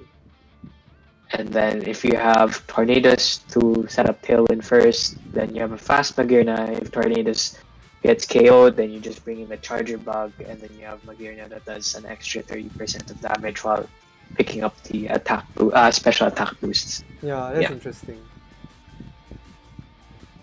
The other one that might be a bit less obvious is setting up the Como. Yeah. So follow me. Either Togepi with redirection or Purloin maybe with a fake out, and then getting the what's the move called? That Clangorous Soul or something. Clangorous Soul? Yeah. Okay, yeah, Clangorous Soul. So that's pretty crazy if they get that off. Yeah, I agree. I like the Como as a good C tier pick. Yeah. Then one thing that I noted is I feel that with this team, right, your opponents need to play against you very carefully, because with that Togepi, sometimes you don't even need like the Eviolite. If the Togepi goes down, right, I feel like this team is fine with it because the Magearna can get the +1 easily. At the same time, the Como could also get the +1 easily. So the Purloin, Charjabug, and Togepi are just Magearna fodder. Yeah. They're just like there to feed souls into the Magearna. Yeah. So I thought like the Togepi was actually quite an interesting pick, and I feel like it has good value. Like the team has good value picking it from C tier, and notably this is one of the teams. Yeah, our previous team also, like it's quite heavy on the C and B tiers, right? So I thought like having good value out of the C tiers can be useful. And then in this case, it's very very special, you know, like with the Magearna, like these C tiers might help it out. Yeah. Then you also can't underestimate like Purloin's Prankster. And oh yeah, Purloin can also be the other one that sets the rain. Yeah. And if you want like Bronzong actually can also set the yeah, rain. if you want Tornadoes to be more offensive, you also have the capability to do it. Because yeah, Purloin can sometimes be quite useful. Yeah, true. Then one small thing I wanted to note before anything is that this team, if you look at the draft order, they have 30 points left. That means they sacrifice a B tier pick just to pick their mascot, Tyrant. They picked their mascot, and they have a few ways to enable the mascot as well. So you can use Bronzong. You can make it like a Tyranitar. You True. bulldoze with your Bronzong Trick Room, or you can use Coaching from Como. And Tyrantrum hits pretty hard, so yeah, they might want to try to enable their mascot from time to time. True. Yeah, then one thing that I'm worried about in terms of type synergy is that they don't have a grass type and a fire type. So sometimes going up against mons like Genesect, or you know, for the fire spectrum, or going up against like opposing water ground mons like Swampert and Gastrodon might be a bit tricky. So most of the time it feels like they have to rely on the Magearna to do a lot of damage. Yeah, and it's going to be a similar situation with the Zacian team where they were able to at least pick up the rain mode to enable their Magearna. But yeah, I think the difference is there's no pair song endgame to deal with whoever they can't deal with. Yeah, true. You have to hope that the boosted Magearna would be able to take out, let's say, the bulky steals that they might have trouble with. Yeah, that's what I thought too. Then, yeah, then quickly in terms of the VGC tools and speed control, I think it's quite interesting. I feel like this team is comfortable going in Trick Room. At the same time, if the opponent sets up Tailwind, I feel like this team is also comfortable going fast. So yeah, they can match it. Yeah. Yeah, but then the only thing we don't have is Fake Out, right? Right? Yeah. Then, Purloin. Oh, yeah, that's true. I wrote don't underestimate Purloin, but then I forgot about the ability to Fake Out. Yeah. Then the only one is Intimidate. Like the damage reduction. Yeah, damage reduction. Yeah. Yeah. But I think having maybe like redirection might come in handy sometimes. But I think then again in 6v6 battles, like the Togepi sometimes it just goes down in 2 hits. Then like but at what cost, right? Whether your redirection is good enough. But in the back of my mind, I just think that Togepi with Magearna is quite cool. Yeah, for sure. Having to feed souls to the Magearna. Yeah. The other one is Charger Bug gets String Shot. So just I think Charger Bug is just going to be there and be annoying. So you have to either deal with it, else it stays there and boosts the Magearna or Seismitoad or Omastar, and can also lower people's speed. So yeah, it's definitely going to be kind of the annoying support one that they have to respect. True. What happened to my music? Okay, so where will you place this team? I put it as kind of scary. The difference between this team and the Zacian team is that the Zacian team is more plug and play. This one requires Magearna needs time to get itself going, and basically there just needs to be a few more moving pieces for them to get their momentum. Whereas the Zacian team can just instantly come and go. I agree. Like, I think Magearna is really something that you really need to respect. Yeah, and then having good ways to protect the Mergiana in terms of rain and maybe even the tornadoes with a ground resist. I think it can be quite useful. I really appreciate the Mergiana plus tornadoes. And however, I'm quite worried about not having a fire type mon and a grass type mon.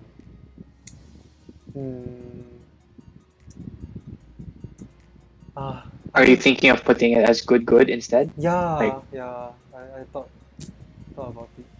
But then I think like the Mergiana is something you really need to respect. And then the value of the C tier picks are actually quite cool. Yeah, with the Purloin and the Togepi. Yeah, I think I'll agree with you. I'll put it as kinda scary. It's scary. I think they have tools. They have Tornadoes Heatwave. They have, if they set up Como, I think they'll be able to plow through bulky steals. So it's not that bad. True. Yeah, that's true. Then like having two very strong modes to respect. Yeah, I think I'll bump it up. Okay, let's go. We're going. Oh man, we're not even halfway done. Okay, let's keep going on. Okay, next up we have Xerneas Mamma Mia. Xerneas Mamma Mia. Yeah, one of the two very dedicated A tier heavy teams. I think that's a very interesting draft strategy. Let me just pull up the draft order while you talk about the draft synergy. The type synergy. Yeah. Type synergy, I think it's also quite well balanced. They have the Fire Water Grass core in place. Lacking a steel type, but I think that's fine. As you said, since it's mostly A tiers, I think they got really good A tiers. Like you look at their A tiers. These are all Pokemon that are viable in like standard VGC. Yeah, I agree. Yeah. Oh, yeah, the team members are here in chat. What's up? Then What's up, guys? For me, I think like collecting like Fire Water Grass is okay, but like you said, I'm quite worried about like you said that they don't have the steel type, right? Personally, I'm quite worried. But then I think Garchomp, so Brian says Registeel got sniped. Yeah, I think Garchomp by itself can act as a good steel type mon. You just have to worry about like a strong mon that can make steel spike, and same goes for Regirock. I think being able to bulldoze the Regirock can be quite a cool strategy. Then Regirock cannot be underestimated. I think to me it's like the X factor of the team. Yeah, and it can be very bulky and really demands respect. Yeah. Oh, everybody is here. Nice. So obvious modes. I like the obvious modes. I have Ninetales Alola plus Sceptile. I shard weakness policy proc Unburden, and then Sceptile can go ham. Ninetales Alola and Garchomp.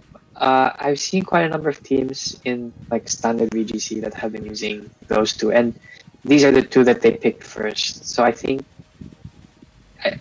like just setting up the Aurora Veil to make Garchomp even bulkier, and then let's say Garchomp, getting the max Quake boosts, or even just getting a Swords Dance off if the lead is very passive while you set up Aurora Veil. That's really strong. Has to be respected, definitely. Personally, I think... and then of course you have. Yeah, go ahead. Oh no, go ahead. You mentioned Entei and Regirock as well.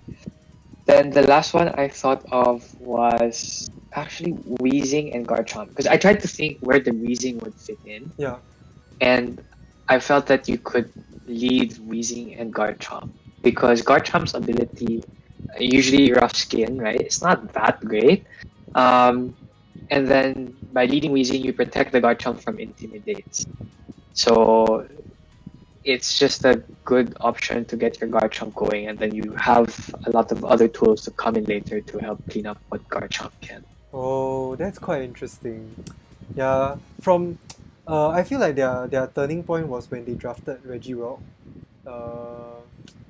Yeah, because I think at that point, if they didn't draft Regirock, they could have drafted Regigigas to have that very obvious Weezing Regigigas combo.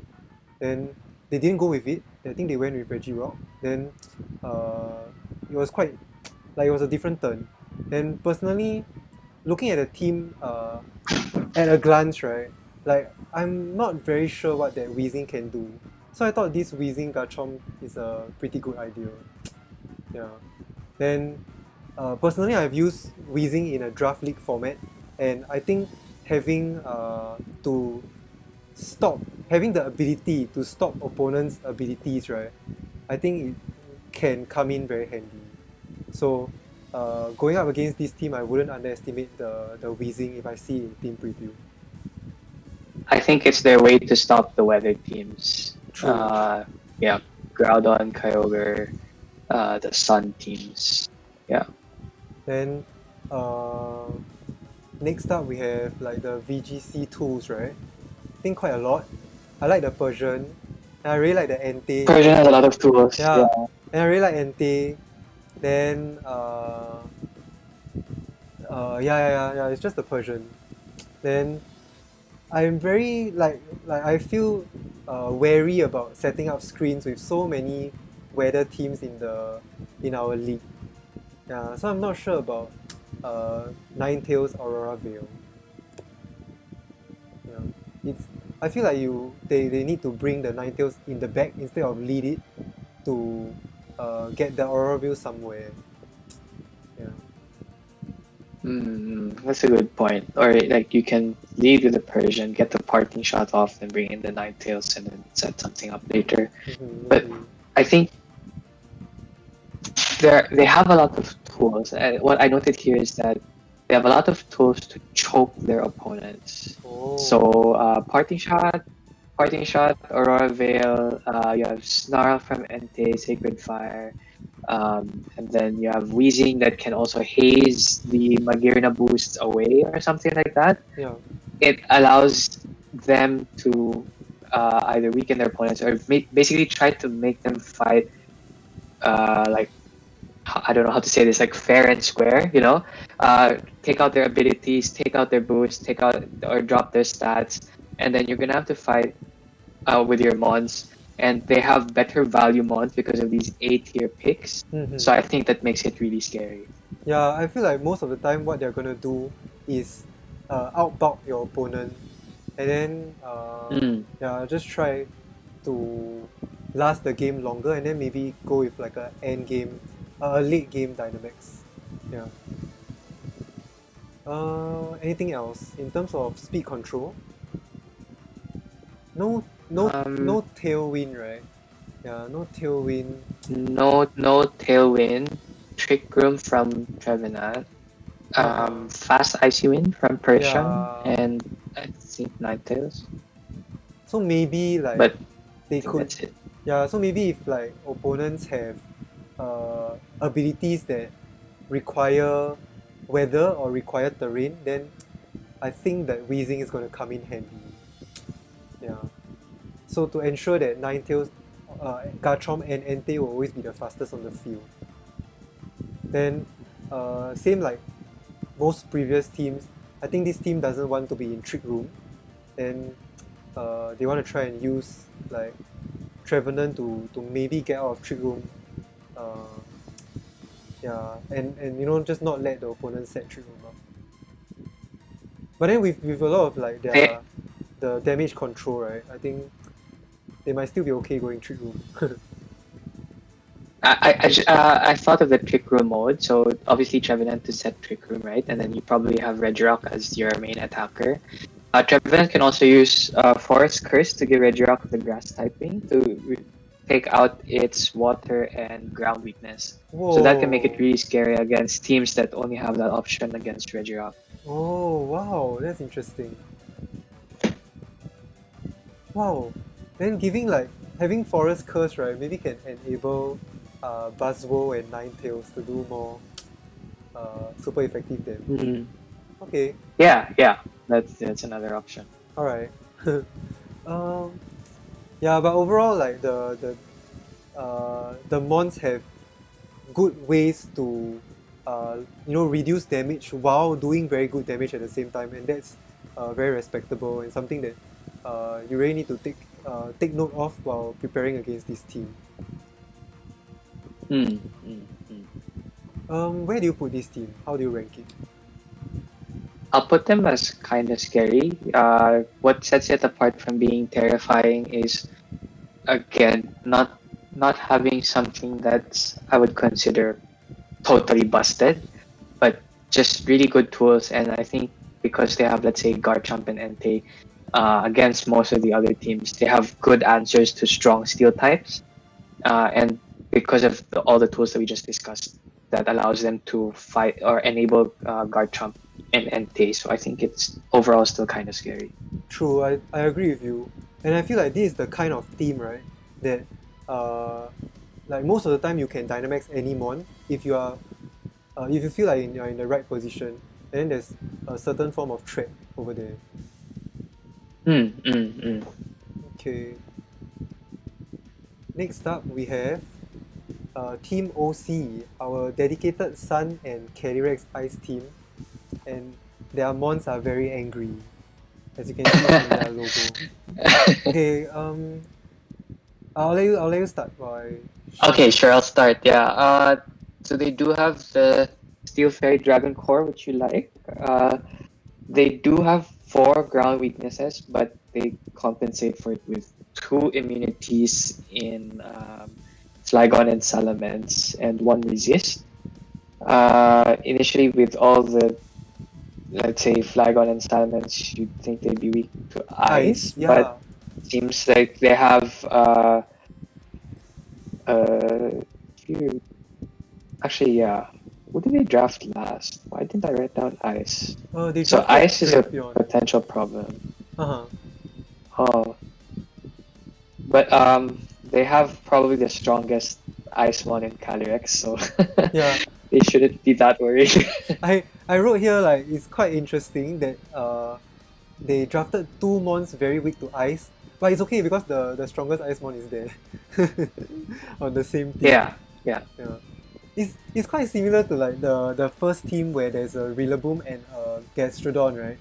Then they drafted Gastrodon, then the best thing that can kill Gastrodon is Rillaboom, but then it's on the same team. Yeah, so I found it quite interesting. Yeah, so it's a good, interesting drafting by them. Obvious modes and key threats. Obviously Sen, then yeah, but I'm not sure how they can enable the Calyrex. Yeah, Gourgeist. True, but then like without redirection and fake out, then how like certain are you of getting the trick room up and ensuring that Calyrex can move first, right? That's something that I was worried about. Yeah, so it's either you have to use either Mental Herb or Focus Sash, depending on whether you think they'll taunt or try to KO the Gourgeist, right? Yeah.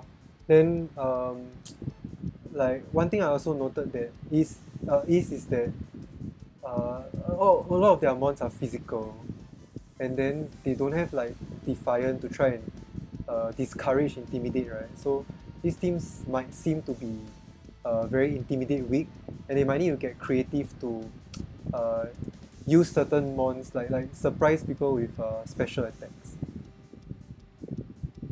Like a mixed Salamence or something. Yeah, even a mixed Tyranitar, or like some people have tried special Calyrex Ice as well. It's quite crazy.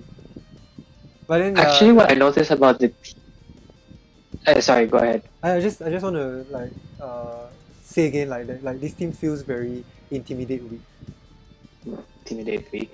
But at the same time, what I noticed about them is that they have 3 Pokemon that can snowball. So you have Calyrex, Salamence gets Moxie, Heracross gets Moxie as well. So you have 3 Moximons, and I guess as you start picking up KOs, the Intimidates matter less if you get your Moxie boost. I think that might be what they're going for. Wow, that's an interesting point, yeah. That makes sense. True. But you're right. If they allow an Intimidate Pokemon to cycle in and out, then that becomes a problem. But the thing is, most Intimidate mons aren't that great at cycling. I mean, that's the reason why Incin and Lando are the premier Intimidate Pokemon. Yeah. The others have to like constantly switch out, and then if you switch out like to a weaker mon or something that doesn't take one of their attacks well, and then let's say you have two Moxie Pokemon on the field, one of them is gonna get the Moxie boost. So it's gonna be tough to cycle in and out. Oh, that's true. That's true. Yeah. Then, in terms of tools, I feel like they need to go creative to maybe try and get like screens up, or try and reduce damage, which they can. They have certain tools to do that. Yeah, but it's gonna come. But not many. Yeah, to me it's gonna come unexpected. Then one thing that I noted is that like Excadrill can easily just keep going for Steel Spike and Quick, and then make themselves very bulky, and that's very useful. And make the Shuckle very bulky. Yeah. Shuckle endgame. Yeah, true. I think Shackle learns Actually, body press, right? It's quite interesting. I think the interesting thing about Shuckle is actually Infestation. We talked about Intimidate, right? You can stop the Intimidator from cycling out if you get to trap them with Infestation. And then you have something like Excadrill or even Salamence that can set up and take out the intimidating Pokemon. Then you snowball from there. That's interesting. Yeah. But I think you're right. Like, I feel like the ability for most of them, for those strong Dynamax options to snowball, I think that's something opponents really need to respect. Yeah. What else? Then, sadly, they don't have Tailwind. But I think, to me, Salamence and arguably Flygon can be good max airstream mons. So that's even Heracross. Yeah, so that can be pretty useful. Then yeah. So where do you rank this team? I actually put them as kind of scary. I didn't think of Intimidate being a problem that much. I was just like, okay, this is crazy. These guys can snowball. The main max mons are all very powerful. So I put it as kind of scary. And I think in a draft league like this, right, I think Intimidate isn't going to be as big of a problem. So they have a lot of very good offensive options. Interesting. With a defensive late game win con, which is Shuckle if they really need to. I was leaning towards kind of scary also because I think all these mons are very good mons that can max Quick and max Steel Spike. Then having to do damage while keeping your team bulky, I think that's very valuable. Yeah. So although the team feels very physical, I think there's space for Team OC to get creative, maybe use like certain mons specially, right? Like in the special side, and then catch your opponents off guard. I think they have a lot of space to do that, especially when these mons just keep getting bulky every time they use a max move. Yeah. So yeah, I agree with kind of scary.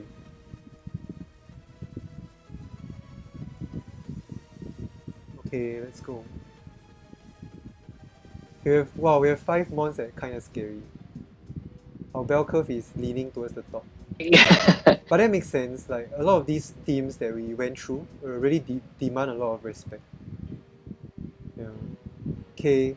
Let's see later. Maybe we just happen to go through the kind of scary teams first, and then true. it evens out later on. Yeah, we're at the halfway mark now with Las Vegas Primarinas. Oh, I think you reminded me of something, cause all these teams at the start, right, felt like they were except for Xerneas Mamma Mia, they went for like U tiers or very very strong S tiers. Then I felt like they sort of were like pressured to do so because they were at the front of the draft. And that's quite interesting, and I think it's a trend that we can see towards the end, because at the beginning the teams seem to be very top heavy. Then when we go towards the end, you will see that the teams towards the end are more balanced and mixed. Yeah, that's something interesting to know. Okay, what do you have from? Alright, the Primarinas, they have both the Firewater Grass course and Steel Fairy Dragon course in place. Also quite a bit of ground weaknesses, 4 ground weaknesses, but 1 immunity and 2 resist. So overall, I think they should be fine, type-wise. And because they have both cores in place, that also means that their offensive typing is pretty balanced. Obvious modes and key threats. Obviously, the one that stands out the most is the Dragapult Terrakion combo, which is pretty strong even in regular VGC ladder right now. You also have Dragapult Terrakion. The reason why I think this is really strong, not only because you can use beat up on Terrakion, but coaching. Alternatively, you can just Dynamax the Dragapult, get the defense drop from Max Phantasm, and then Terrakion's Rock Slide is a spread move, and you can do more damage with it, right? So, you can even put, Choice Band Terrakion Rock Slide that gets off of a Max Phantasm drop. That's really strong. I think the Dragapult Terrakion really comes down to how this team leads against their opponent. Like, which one do they value to be in the player 1 slot that gets to Dynamax on turn 1? I think most of the time the Dragapult wants to be... I feel like most of the time the Dragapult wants to be in the player 2 slot so that you don't get faked out.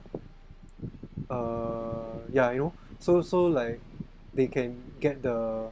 If the opponent doesn't have redirection, then this beat up is just free. So like... Yep. I think this team, right, has a lot of space to work out their leads and present a lot of offense from the get-go. It's very scary. Then one thing from me about the type synergy is that this team has fantastic type synergy with a very good Fairy Dragon Steel core. Like, Registeel is very difficult to beat, and having Dragapult to support it is also good. Then Volcanion has such a unique typing, and it should be able to do well with Swampert and Decidueye. Like, most of the mons from these 2 cores are very bulky, and it feels like they are able to support each other very well. The thing about Registeel as well, if they're using the Body Press Registeel variant, then they have Dragapult and Decidueye to deal with the ghosts that would otherwise wall the Registeel. So I think Registeel is definitely, if not the Dragapult Terrakion, definitely you should consider Registeel as a threat. One other thing I noticed is Zeraora plus Dragapult. So Zeraora outspeeds Dragapult by 1 and learns coaching. Oh, it does. So Zeraora will just coach the Dragapult, and then Dragapult will... Dragapult max, put Dragapult in the player 1 slot, Zeraora in player 2. Yeah, and then at the same time, it works because at the same time the Zeraora threatens fake out. Yeah, Zeraora is the fastest fake out mon in the game, I believe. So yeah, that's a very good idea, and that's certainly very scary. I think Zeraora by itself, right, it can act as a very good support mon and very offensive mon at the same time. And it's something that no one has played before. Very cool having both Zeraora and Volcanion, and to some extent I think it's difficult for your opponent to prep as well. Wow, KS leaking stress. Brutal Swing, Brutal Swing to proc policy or to activate Justified. True. In terms of tools, like, I think that Cottony as the last pick, like, like just added some sauce, like yeah, like with Prankster. So I agree. I think I'm quite impressed with that Cottony pick. Then to me, just Dragapult and Zeraora itself, right, is all the tools you can get. So it's certainly very scary. I think also we talked about Registeel being a late game option, right? You have Togetic and Audino as great support mons. They have a lot of tools. You have Heal Pulse and Life Drew to keep your Registeel alive while it just body presses everything inside. So I think, yeah, they do have some scary defensive tools as well, aside from all the offensive tools we've talked about. True. And I can see like a lot of endgame scenarios where they can just get very bulky and keep healing up to try and stall out the game. Yeah.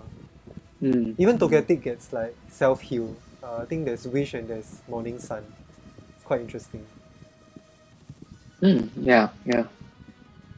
Yeah, so I'm just gonna go ahead and put this team in Terrifying. What about you? I put them as actually kind of scary just because I felt that they had a weaker TR mode. That was kind of like the one thing that was probably one thing that I was a bit worried about. But you know, if there's no way to stop the Dragapult and Terrakion and Registeel, like something that deals with all three, you have to respect all three, then it's gonna be really tough. So I'm fine with moving it to Terrifying. Personally, I feel like this team seems, as compared to the previous teams where I said that they don't really like to be in Trick Room, right? I think this team is fine being in Trick Room because they can afford to make their mons very bulky with very little type weaknesses like Swampert and Registeel. They are okay with being in Trick Room, like regardless. Yeah, then Togetic also can help with like After You. And then actually I've seen these two players use Audino and I'm actually quite impressed. Audino was actually quite bulky and then it can do well to set up screens in Trick Room as well. Yeah, so personally I think I'm just very aware of what this team can do and I think it's very terrifying. Sure, yeah. Just put it to Terrifying, yeah, no problem. Yeah, okay, we're halfway there. Do you want to take a break? Man, I thought we could finish by 11, but then... It's alright. Okay, so let's push on then. Gonna switch this. Okay, the last buffet. The Solgaleo team. This is the second team that I wrote that I really want to use it. Yeah, I just like Solgaleo quite a lot because I used it to win the previous draft league. Yeah.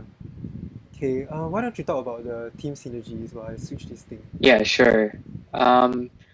So they have pretty solid Firewater Grass Core in place. You have Incineroar, Suicune, and Rotom Mow. You also have Starmie and Appleton, which are pretty decent Pokemon by themselves. I think overall, I just noticed that their type synergies are just relatively, just very well balanced. Couldn't really find anything. Every time I tried to think of a type that would threaten some of their mons, I would find some resists or immunities somewhere else. So it was tough to really kind of pinpoint a specific weakness. So that's good, especially if you're using bulky Pokemon like Solgaleo, Incineroar, Suicune, Conkeldurr, etc. How about obvious modes and key threats? I mean, obviously you have to respect the Solgaleo and how it can be enabled, right? So I was thinking either Suicune's Bulldoze or Lopunny's Brutal Swing. Those are, I'm sure there are other ways, but those are the two that came to mind. Suicune is the obvious one. Yeah. But the thing is, Suicune is only base 85 speed, and then Solgaleo itself is like 97. So you're gonna have to run a pretty fast Suicune. Or you, like maybe just protect. Maybe just like protect Tailwind, then after that Bulldoze, right? Because both these mons are like by themselves very bulky. Yeah, that could be an option. Personally, I I'm trying to felt think that, of other mons actually. I see. I personally felt that the first three picks of this team just like set the stage for um, like for how well they're gonna be able to perform. Like Incineroar, Solgaleo, and Suicune seems like a very good core that is difficult to break through. Yeah, like even if the opponents have very strong ground mons that can max quick, but then you just can't stop the You have the Solgaleo. Rotom. Yeah, and then you just can't stop the Solgaleo because if you accidentally prop a policy, then Solgaleo is just gonna get more powerful. Oh, and Bawadad is in chat. You're talking about your team now. Hi. Then Hey Bardad. yeah, and like you said, the type synergy is very good. Yeah, because having I feel like what they did was they collected a lot of types. Like the Stami could very well be something else, and then they just wanted to collect a psychic type. Then the Galvantula, like Rotom Mo is not enough. Then you go and collect like electric plus bug type.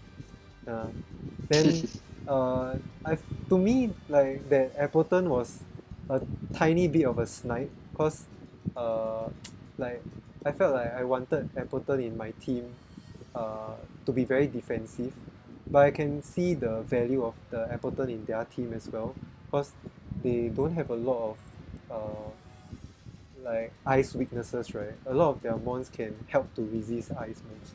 So if they're able to take out the ice mon fast, like using Solgaleo, then the Appleton can just sit there and then leech seed.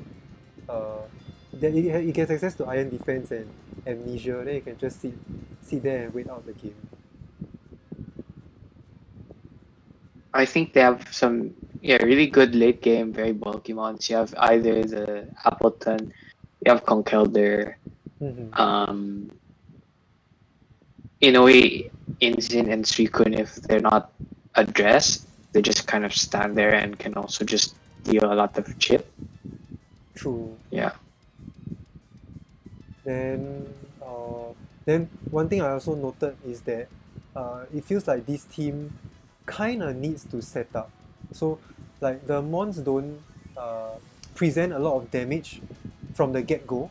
Unlike the previous team, right, with Dragapult, with Terrakion, immediately they can just dish out damage.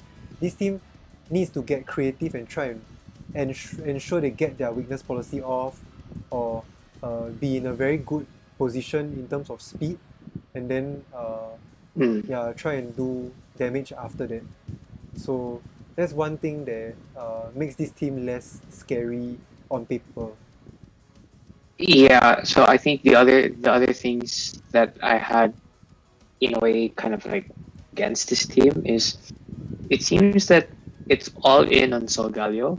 So if you think about who's gonna max, if it's not Solgaleo, who's gonna max? Like I don't really see the other Pokemon being great max options.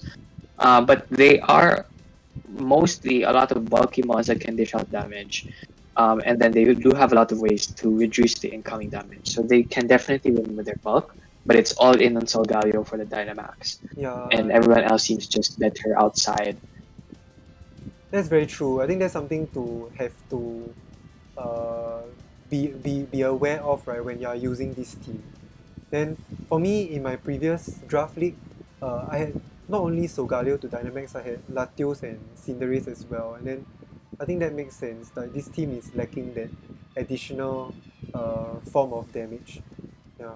Because personally, I was about to say, personally, when I had Solgaleo on my team, I'm usually very aware of what opponents can do into my Solgaleo, and then like I feel like 70% of the time I'm afraid to bring Solgaleo and Dynamax in. Yeah. No, not 70. I think it's 30%. The other spectrum. Yeah. So I just need to. So the team needs to be aware of it. Yeah. Sorry, I keep breaking you off. No problem. There's a bit of delay. I think that's why. I think the other problem is given that they're going all in on Solgaleo. The team does not have a good way to stop burns. Ah, So once Solgaleo gets burned and you've gone all in on Solgaleo, then that's that. And then you're going to rely on stalling out the opponent with your bulk. But if they have combos that really beat up or something like that that really are explosive, then you will struggle to slow them down. And with a burn Solgaleo, you can't do much. I tried to see if the faster mods can get something like Safeguard, but I don't see them. Starmie doesn't get it. Lopunny doesn't get it. yeah. I think only Not even Suicune. Suicune So doesn't get Safeguard. Oh, apparently, I'm typing it. I think it used to get Safeguard probably as a tutor move, but for VGC 2021, it says it's illegal. man, I see. Yeah, that's true. Being weak to burns might not be a good thing, huh? Yeah. Then I just want to reiterate that this team seems to want to set up most of the time. Another question is whether you are able to set up without a very clear form of redirection, and then just only and then like when you lead fake out, sometimes it's very obvious that mon is gonna fake out, right? So it's kind of a tricky team to use. That's what I would say. How do you rank it? Yeah, I rank it as good. Okay. Makes sense, because Solgaleo is something that requires that needs respect, right? Yeah, it still definitely needs respect, but it's Manageable. it won't be as scary as the others without, let's say, the burn protection or having an alternative max mon. True, I agree. Okay, I'll put it there. Ah, shucks. Nice. Okay, next up we have Team 12. Who is Team 12? Oh, Yellowstone Yampers. The team that has no no weather setter, right? But then a lot of mons like to be in the weather. Then Meowstic and Riolu are weather setters. yeah. But I mean no mon that Natural can, weather setter. natural weather setters. Yeah. And then they, from the draft order, you can see that they went straight for the Meowstic first. Not being able to pick up Grimmsnarl, who is better, which is very interesting. Yeah. So I thought, that was something that I identified. Not sure if it's reliable, especially when you can fake out the weather setter. Then, in terms of type synergy, what do you have? They have a Firewater Grass core with Charizard, Mantine, and Tangrowth. But they have 3 key rock weaknesses. So, Charizard, Blastoise, and Mantine I see. are all potential Dynamax mons, and they're all weak to rock. Your only rock resist is Marowak. And yeah, even Escavalier is not doesn't resist rock. Yeah, it doesn't even resist rock, so could potentially be a problem. True. Then, to me, there's no Dragonmon, right? Then I feel like the Fairy and the Steel Mons are really tough to use in this team because you need to get them in the right position and you need to try and get your Trick Room up. Sure, maybe you can try and use Riolu, but Aromatisse is not a very good Dynamax target, right? To go for the Max Guard. Oh yeah, no. So to me, the Fairy and the Steel coverage are not as obvious, not as upfront. So something that I might worry if I use this team.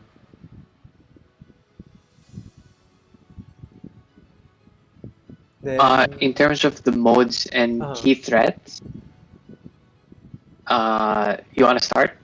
No, you can go ahead. Yeah, sure. So obviously Meowstic with either the Charizard or the Mantine. either sunny day or rain dance, whichever mode you want to go.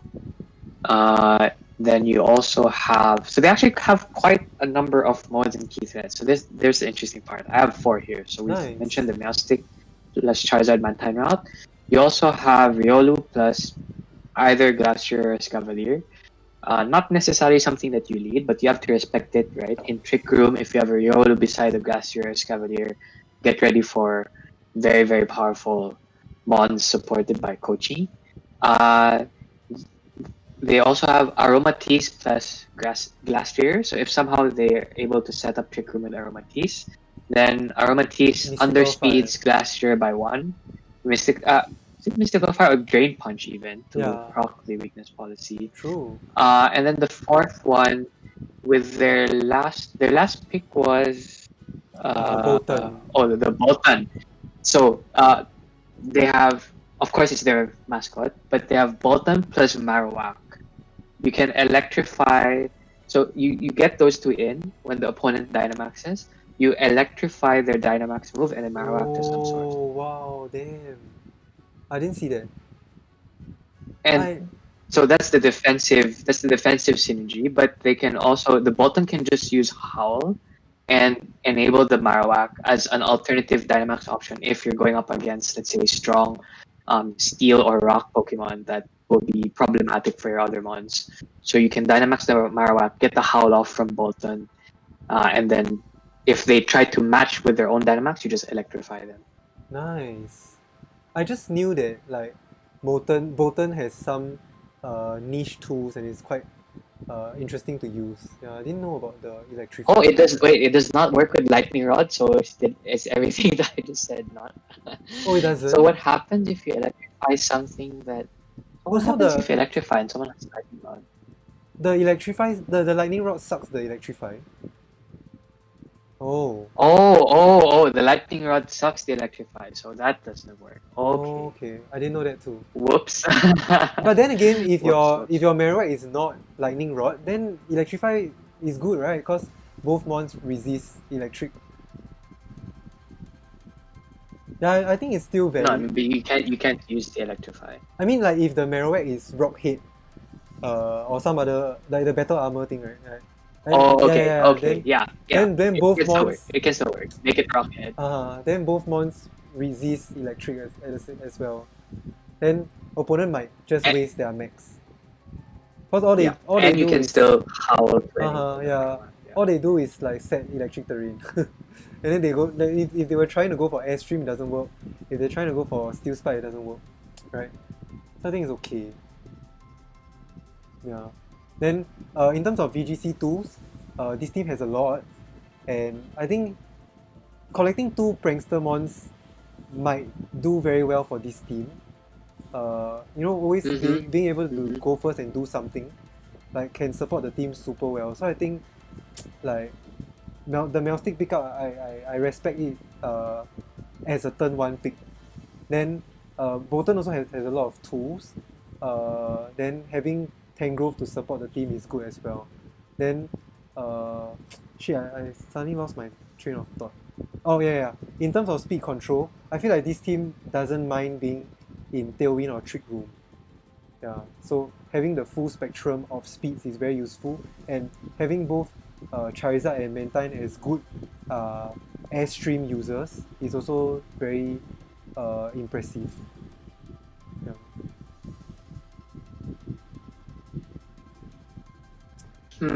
So I think overall, I actually rated them as kind of scary as long as they're able to deal with the rock weakness, which you could try to do with Marowak and Escavalier. It's not that bad. Like great offensive synergy with a lot of options. I think that's my assessment of this team. True, I agree. Then also shout outs to these guys for not even drafting a C tier. So drafting so many B tiers and being able to like you have to bring only 6 mons, right? But their B tiers are also useful. Then I'm sure they're gonna get a lot of value out of these B tiers. Yeah. very impressive not drafting a C tier at all.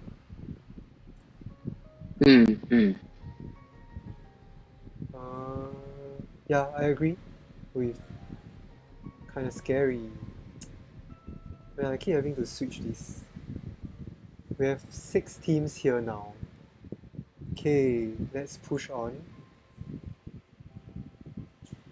Next one is... I love this team because it's all A and B. Yeah, this is also one of the formulas where you don't have to draft a C tier. Then, like I said just now, it's quite interesting because these two teams are sort of in the middle of the draft.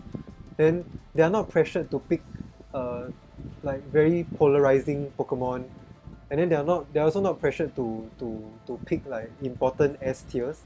So it was super impressive, like going for I should switch this up. Super impressive going for this kind of draft structure. Then like I said just now, the Meowstic was very respectable. This one, I think where is it? I think the turn 1 what's this called? Hippowdon pick. That's very, very respectable also. Yeah.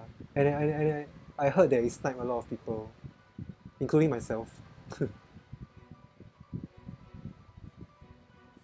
I'm curious though why they also decided to go for Gigalith, given that they already had the Hippowdon. Maybe... Yeah, that was very strange. Yeah, but I just was very impressed with that first pick Hippowdon. The first B tier of the whole draft. What do you have in terms of team, in terms of type synergy? The synergy, so they have the Steel Fairy Dragon core in, let's say, Dracozolt, Corviknight, and Gardevoir, which I think is not bad as a core, but I think the most concerning type synergy problem for me is that they don't have a Firemon.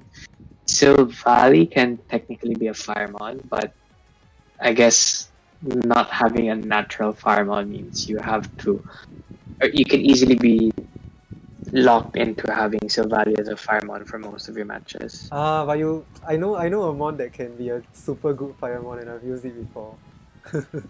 Dracozolt. Dracozolt is a very good Firemon. Oh, because of Fire Fang. Yeah, with Hustle. Oh, with Hustle, yeah. So yeah, I guess technically it feels like a Firemon. Maybe they can get that covered. Then, other than that, I think, like, I'm also not worried about being in the rain, right? Because Dracozolt covers for them, and then I'm slowly seeing the value of having 2 mons that can set the same weather. Yeah. Then one thing that I wanted to talk about in terms of type synergy also, like I want to add on, is that Dracozolt with Corviknight is a super good core. Yeah, they cover each other's weaknesses super well. Then the pity is that the third mon they cover them perfectly, actually. Yeah. Then the pity is that the third mon is Gardevoir. Although Gardevoir can do good damage, but and then like maybe switch in terms of the Dracozolt. In terms of the dragon move. Yeah, but then like it could have been better. It could have been a Clefairy or a Togetic or Togekiss. Yeah, that would be very cool. Then there was this early Series 5 team, right, with Dracozolt, Corviknight, and Clefairy, and it did very well. Yeah. Then towards the end they evolved, right? Like became Dracozolt, Corviknight, I think with Grimmsnarl. I think that was better also. So I think the Gardevoir, like it's an interesting pick. Maybe they were just stuck with the B tier option, but still it can do good stuff. Yeah. What do you have for in terms of tools? In terms of, they don't have Fake Out, right? Yeah, they don't have Fake Out. Yes. Then Stoutland actually has a lot of interesting tools. Yeah, for damage reduction, so I think that's okay. Then I think Butterfree is also pretty useful with the threat of sleep. Redirection. Yeah. Then I think, personally, I think you can use Silvally in very creative ways. So, in terms of like reducing the opponent's damage, like trying to control the game, I think this team certainly has tools for that. Oh yeah, for sure. It's the Sylvan and the Stoutland that I think are very versatile, and Stoutland is very interesting in this team just because they run sand. So if you're preparing against this team, you have to think, okay, is this Stoutland going to be support like with Intimidate, or is it gonna be actually a viable max option? It does decent damage and it has Sand Rush. True. Yeah. Then Hippowdon by itself also has good tools, like it can recover, then it can yawn. Yeah. After you Stoutland, that's interesting too. Oh, after you, I didn't know it gets that. Yeah, that's pretty good. Yeah. Oh, Stoutland gets after you, yeah. Then one more thing to note is that this team might also be Intimidate weak, because a lot of the mons are clearly physical attackers. Then like the only thing that can stop Intimidate is Corviknight with the Mirror Armor. Mm. Yeah. Oh, I forgot to mention how- Jolteon also. Jolteon also has good support tools, because it gets access to both screens. Yeah. And Wolf used it very well. I'm wondering how this team enables the Chansey though. Maybe just through boosts from either Corviknight or Dracozolt. Yeah, maybe. But- I'm not sure. Also. Maybe. Yeah, but then again, having reliable mons that can steal spike and max quick to boost the Chansey up, then maybe all the Chansey needs to do is just minimize and try and keep healing to stall the game out, right? Yeah, there's nothing stopping them from doing that. But then I think Chansey might not be that much of a like a obvious or like a key threat when prepping against this team, so should still be okay. It's so interesting that like our entire draft stopped Chansey and Shuckle from coming through.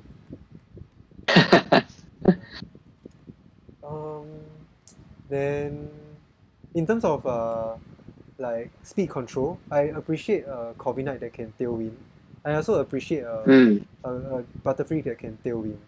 Then I feel Tailwind like, or String Shot. I feel like this team can doesn't worry about Trick Room as well, because Gigalith cannot be underestimated when it is in Trick Room. So should still be okay. Yeah. Then I have a lot of experience using all these mons, so I'm liking the team a lot. Yeah, I even tried like Trick Room Dracozolt and it does very well. Yeah.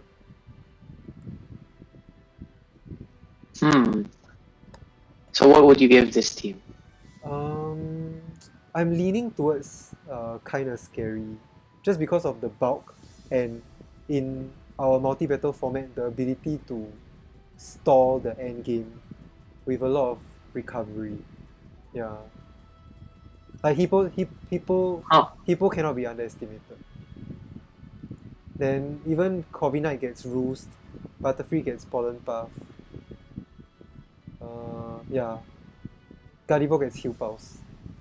So it is. Oh, okay. It might be a team that is interesting. It might be a team that becomes too bulky to take down. Yeah. I didn't think of it that way. I actually might have kind of underestimated this team. I think I homed in on the fact that they might not be able to touch the strong steel types, especially with the other teams. But then, as you said, Dracozolt can probably try to do that. But most steel types will also have a max quick. But you do have the synergy between Dracozolt and Corviknight, so it's not unwinnable. Still definitely manageable. And you're right about the bulk. So maybe does deserve to be a bit higher. Where do you put it initially? I'll be honest, the very, very first rating I gave it was interesting, and then I moved it up probably to not that.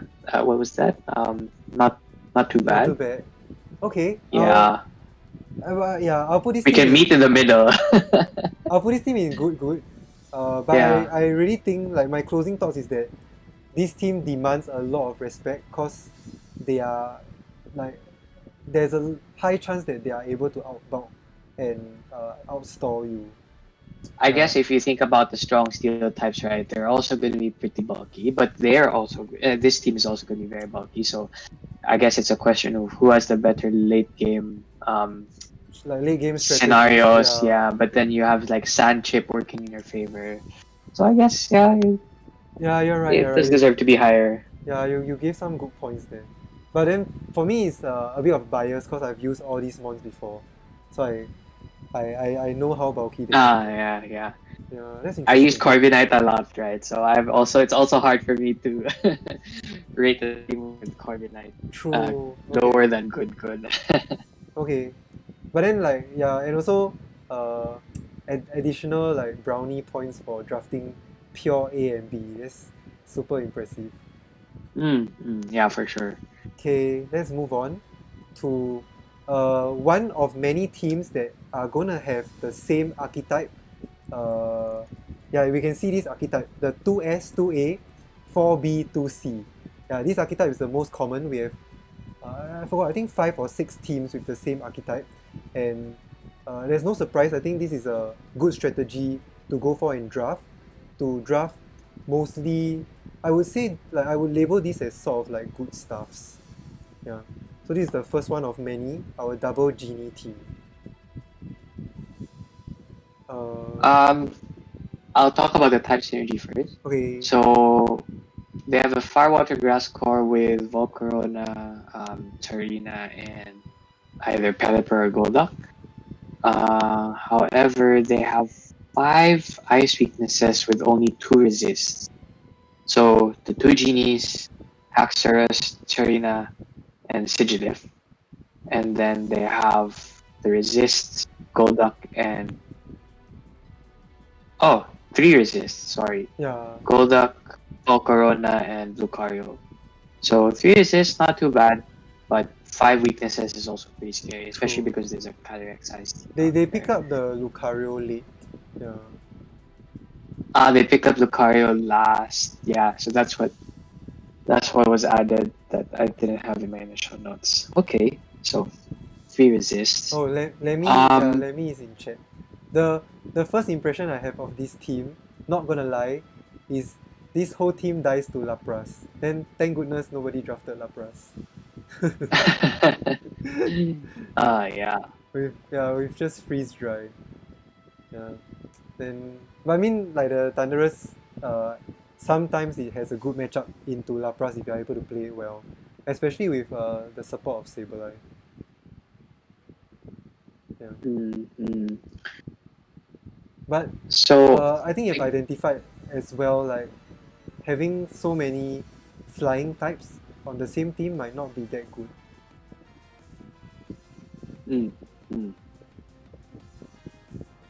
What do you have for obvious modes?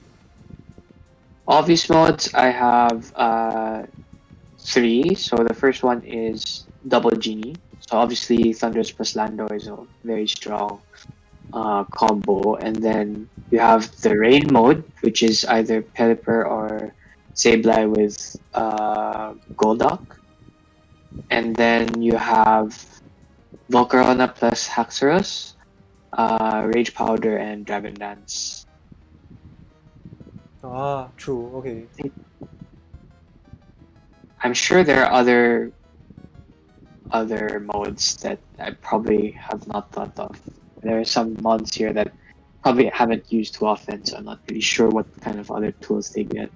I'm pretty sure like one of these mons get beat up into the Lucario, so that's something that they might go for.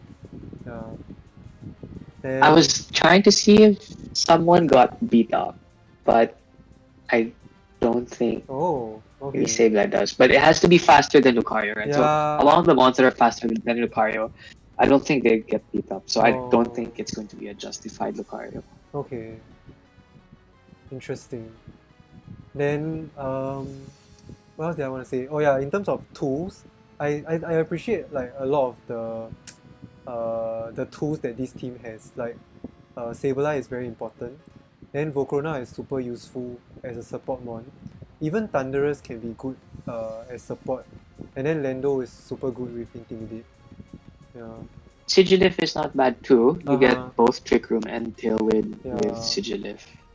Like maybe you can even go like Gravity and try and do some stuff. No, but that's just a wild. Hypnosis from Golduck. I don't know. That's just a wild idea. But Nevia mentioned Brutal Swing. I think that's okay. Like Thundurus can Brutal Swing. Yeah, maybe. What else? And I also want to mention that Serena is one of a kind. Yeah, so being able to stop like prankster moves by itself, it might be useful for the team. Yeah. And just gotta be. Actually, because the team will struggle with Trick Room, but you have like Sableye with Quash or something to so help. might have to like play the Sableye well and make sure it doesn't die. Yeah. But yeah, right. I think in terms of speed control, having very strong mons that can airstream, like maybe you just do damage out of that airstream, then the rest of the moves are not stepped, then yeah, this team might struggle to be in Trick Room. Yeah. The good thing is like having Thundurus, right? Like then your physical attackers might do very well without having to worry about Intimidate. Having Defiant. Personally, I used Hexerus before. I think I like the raw damage that Hexerus can put out with super high attack. Yeah, raw damage. And then coupled with Mold Breaker, I think it's quite cool. Yeah, like you don't have to worry about Levitate mons. You can just max quick to boost your Spreadsheet. Yeah, but then. So overall, what would you say? Sorry. Overall, you wanted to say something else? I wanted to say like the double genie is just the one that like opponents need to respect the most, and there's a high chance that those mons Dynamax, right? The two genies and Hexerus. But then other than that, like maybe just Golduck, but I don't see the rest of the mons Dynamaxing often. Hexerus if it gets a Dragon Dance off, maybe. I rated it as good. I think the combos are relatively powerful, but the glaring ice weakness I think might be a problem. I agree, yeah. Okay.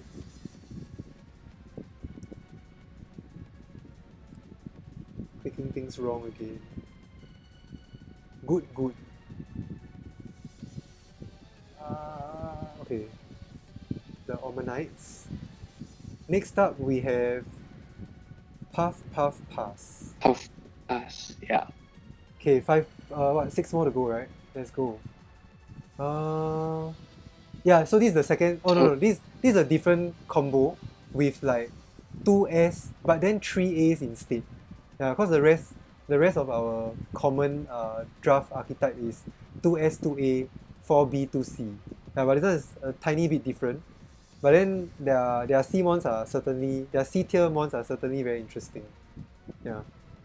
Then what do you have for type synergy?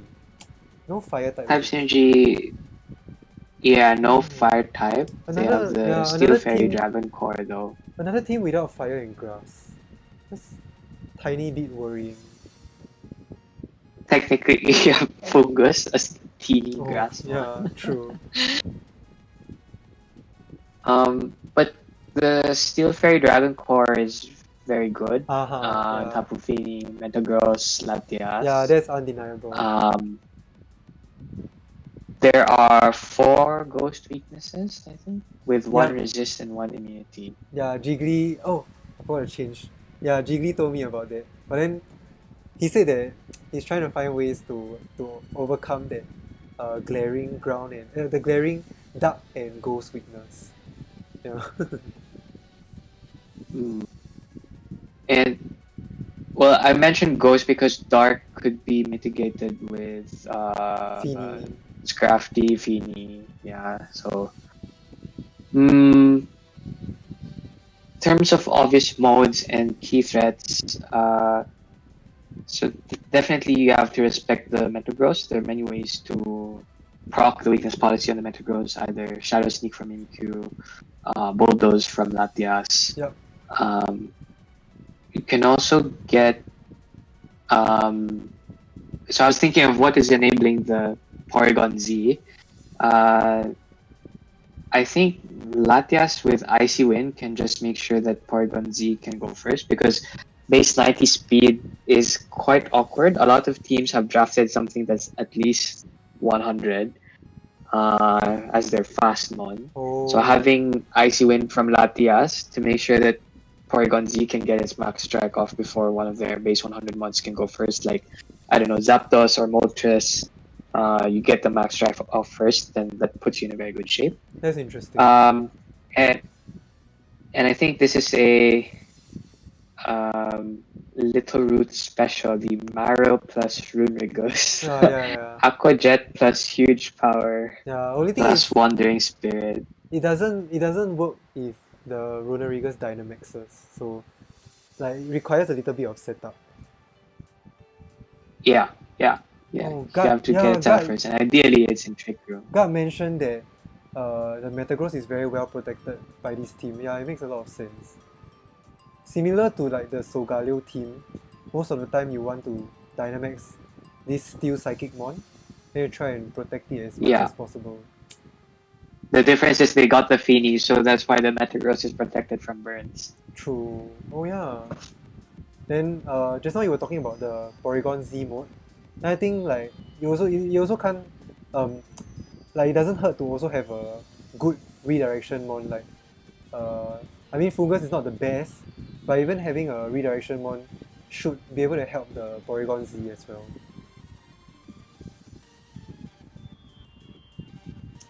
What else? In In terms of tools, I really like Scrafty. uh, I used Scrafty a lot when I first played VGC. So yeah, having Fake Out plus Intimidate is really good, and it's just overall really bulky. It doesn't pivot as well as Insyn, but it just kind of stays there and helps you do chip. for me, I feel like Latias and Mimikyu are arguably very good support mons because I've used them a lot in terms of support. Then having to pick up a Feeny this late in the draft is also super impressive because Feeny by itself can act as support. It can act as very very offensive if you are somehow able to proc a policy.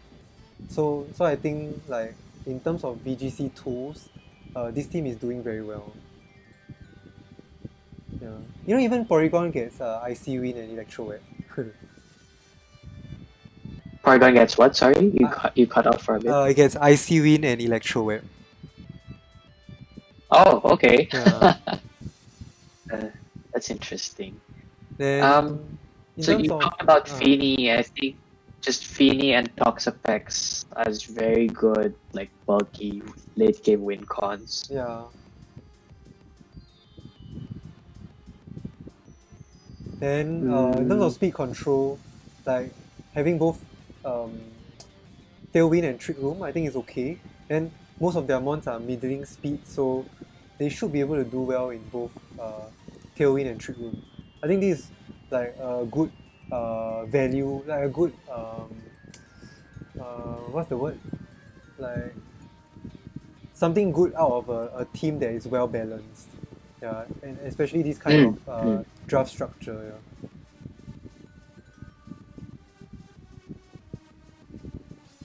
Any other like very interesting, like having so many Ghost Week and then like then having mons that are fighting weak that can resist fighting. So I think like like they sort of rounded the draft very interestingly with the Tapu Fini, the Runerigas, and the Mariel picks. Yeah. Yeah, and I think just looking at most of the other teams that we've discussed so far, there actually aren't that many ghost, like offensive ghost True. Pokemon out Yeah, there. there's something. So yeah, Spectre and Dragapult being kind of like the key threats, but then, you know, you have ways to deal with Spectre and Dragapult, so I don't think it's that big of a problem. True. Where will you put this team? I put it's kind of scary, but then I realized that I didn't really write enough dot points as to why I think they're not terrifying. So I don't know. The Metagross is really scary. True. They can enable it very well. So basically, it's high octane offense from, let's say, the Metagross or Porygon Z, with enough bulk to win the late game. Yeah, it's like something people call bulky offense, right? Yeah. Even Fini is considered a bulky offense mon, because if you don't take care of it well, it can do a lot of damage that you wouldn't expect. Yeah, this. So I'm kind of on the fence with this. It's either between kind of scary or terrifying. I guess you can decide where to put it. Yeah, this Fairy Dragon Steel Core is like very, very solid.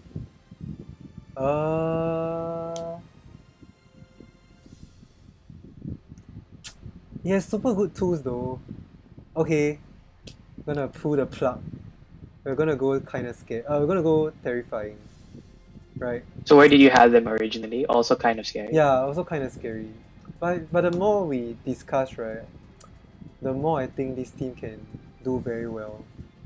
Yeah, that's what I was saying. It's like I put them as kind of scary, and then I realized where are the negative points? I didn't write enough. So, yeah. Very, very interesting draft. Centering around a Metagross. Yeah. Okay. Yeah, let's stick with our decision. Yep. And I also want to shout out, it's very impressive to draft Mimikyu and Scrafty first, and then still being able to pick up super good S tier mons in the late game. Oh, that's true. Yeah, it's that's a super good, very impressive draft strategy. Not being tempted with all the very strong S tier picks, then in the end still being able to get good ones that can synergize well. Like it feels like this Fairy Dragon Steel Core was unintentional, which is very impressive. Okay, moving on. Our Sun team of the draft. Sun team. Yeah, with 5 C tiers. This team was an oddball because all the other teams surrounding Shelders, right, are all like the bulky drafts, the good stuff, the control teams, and then suddenly in between you have one Groudon trying to go very very hyper offensive. So it's very interesting to see how they drafted. Then I appreciate the Sun mode. However, a lot of their mons are predicted, like it's predictable that they're going to be physical. Yeah. Then only special mons are like Regieleki and Moltres. So I think the Sun mode is manageable. I actually think that in terms of type synergy, so the Sun mode actually might be more problematic for them. So they have 4 fire weaknesses in a Sun team with only 1 resist, which is your Turtonator. They also have 3 rock and 3 ice weaknesses. Yeah, with only 1 resist. The ice weakness was quite prevalent. Yeah. So it's rock and ice actually, and your resist. Ice weak, so you have like 3 ice weeks with only. Why did I say 1 resist? Because they have the doublade. Yeah, I think so. Anyway, yeah, probably 1 or 2 resists. So, still, I think more important is the 4 fire weaknesses with only 1 resist. True. Then you don't even technically know... the tank, if it's thick fat, can resist fire, but Yeah. I feel Natural like resist. what this team tried. Oh, I forgot to switch up. I feel like what this team tried to do, right, was they went with Groudon first, right? Then they kept trying their best to cover for Groudon's weaknesses. Yeah, like you put the Moltres there you put the Eleki there to uh, scare away water types, right? Then you put the Moltres there to scare away grass types. So they got that right, but then like committing, this is the only team that went U with 2 S tiers. That's super expensive. So committing to like I think 70% of your points at the beginning, then it makes it difficult to draft the remaining mons. Yeah, then having only Leafeon as the Sun Abuser, that might not be enough. Leafeon might not be powerful. Then both of them are weak to ice. And at the same time, the Cherim only gives like the attack and the Spreadsheet boost. So you know the team might still be weak to Glastrier and Calyrex ice. Yeah. And so basically it's really enabling the Groudon, right? Yeah, trying to protect the Groudon, but like some people, like my friends used to say, at what cost? Yeah. Then plus Groudon is only stuck with that ability, right? Then like not sure whether the Sun can help the team well or not. Oh, Articuno can Ice Shard into Groudon. That's interesting. If someone can surf, right, that would be super cool also. But I can't find a surf mod. Yeah.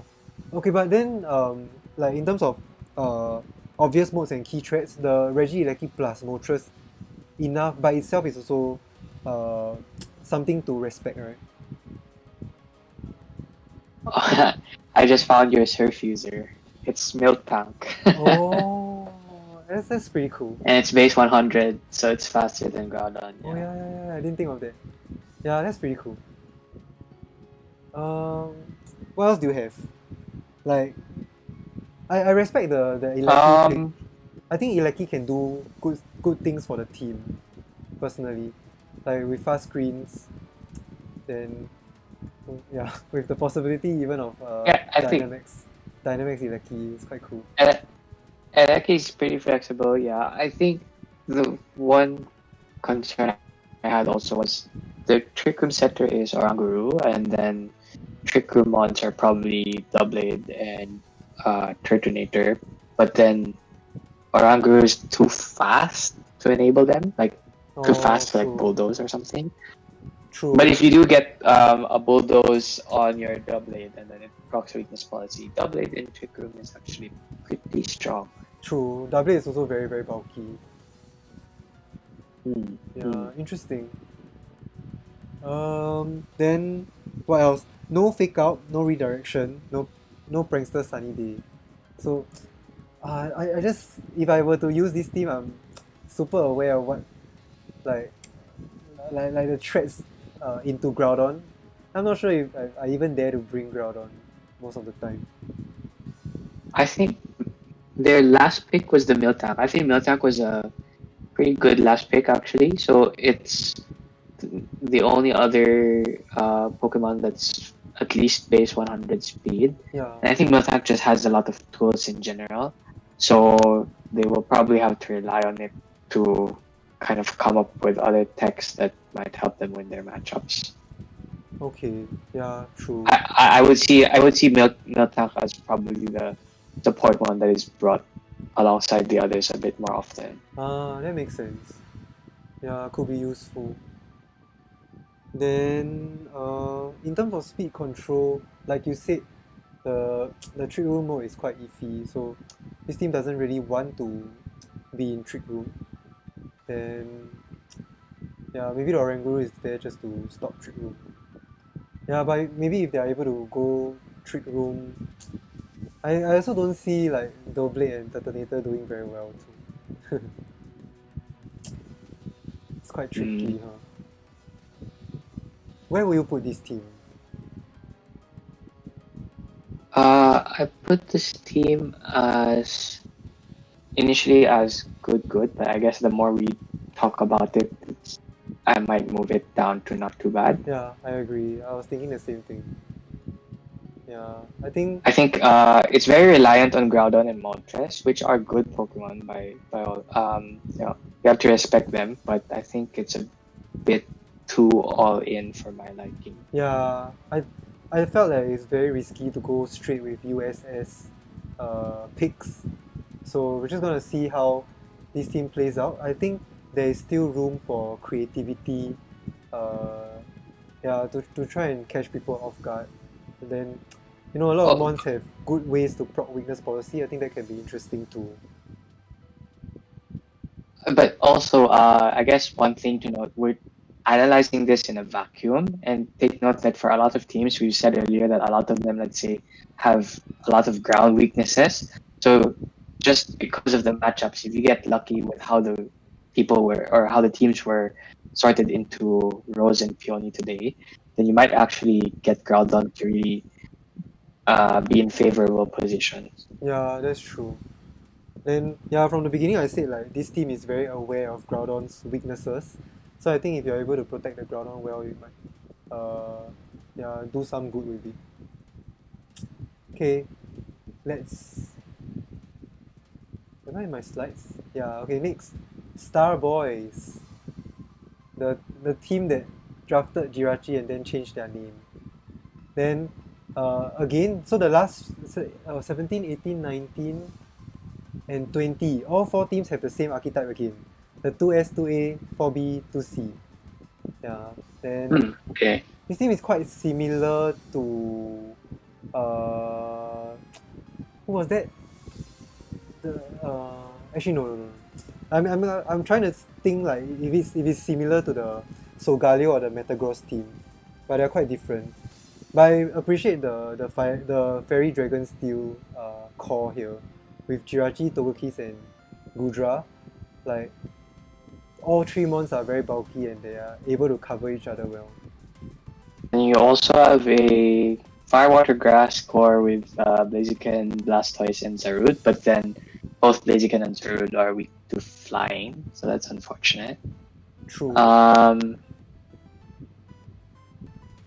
I think more than that, they have 3 fairy weaknesses, so that's going to be Zarude, Blaziken, Gudra, and the only resist is Jirachi. Then 3 ghost weaknesses. Jirachi, Cofagrigus, Claydol, and then your only resist is Zarude. Yeah, I felt like the Cofagrigus pick was quite weird. Oh yeah, Jirachi doesn't get follow me because we are using like VGC rules. We're using Sword and Shield, Battle Tower. Then Blaziken is neutral, sorry. It's neutral, sorry about that. Yeah. Oh, Cryogonal is baller. I agree. I kinda like the Cryogonal pick. Like after seeing this team with the Cryogonal, I went to look at his move pool. I thought it's quite okay. They can do quite creative stuff. Yeah. Its speed tier is interesting. It's very fast for an ice type. Yeah. Then I was saying just now, I don't really understand this Cofagrigus pick. So I think they might have some ideas somewhere, but then doubling in with the Ghost weakness and even the Dark weakness can be quite tricky. Then sometimes you are forced to sacrifice your Togekiss just to set up Trick Room. But then again, at what cost, right? Because your mons are all middling speed and they don't really want to get in Trick Room. So that Cofagrigus pick was very strange to me. Then enough about that. Like what obvious modes do you see? I wrote 4 here. 4? The first one. Man, I couldn't think of anything. I just thought like.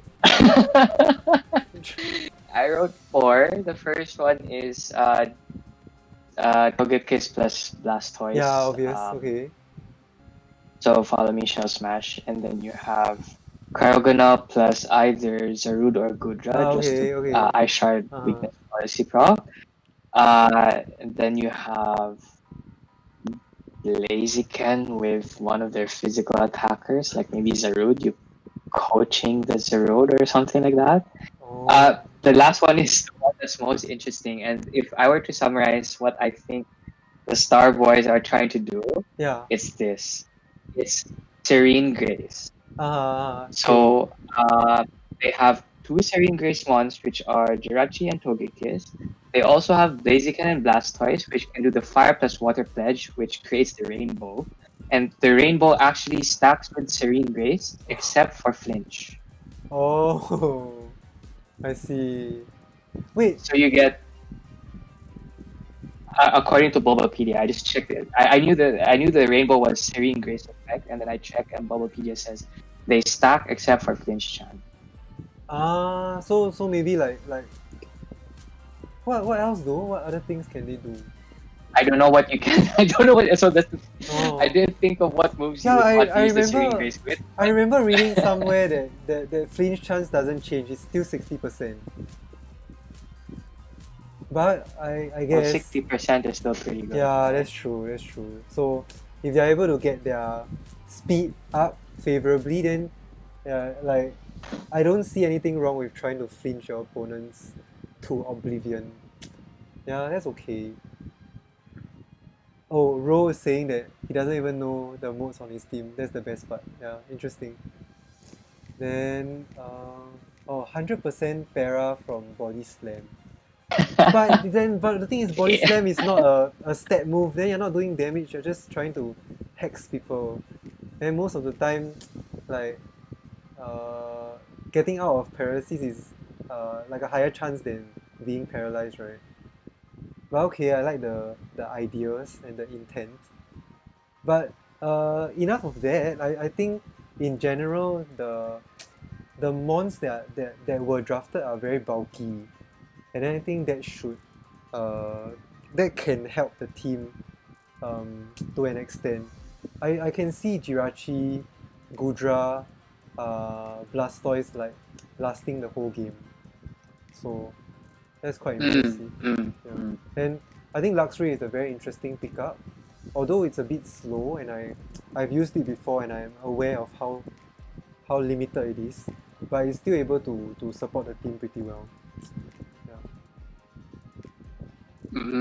My concern with the team is who's going to Dynamax, and how does that Pokemon fare up against other key Dynamax threats that we've just talked about. I feel like in terms of Dynamax, it's okay, like, cause this is the kind of team where any mon can Dynamax, and then if you find yourself in a good position, I think that's pretty decent.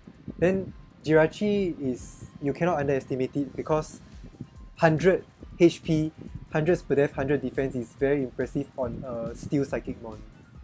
So I'm not worried about their Dynamax options actually. Okay, yeah. And now that you talk about that, maybe they can be flexible. Yeah. Yeah. Then I wrote even here. Even a Blaziken can Dynamax. I wrote here a lot of the offense from this team needs to be self-initiated.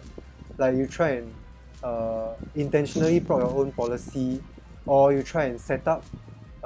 Like maybe Togekiss can Nasty Plot, Blastoise can Shell Smash, Blaziken can Coaching. So that's something they have going for them, I guess.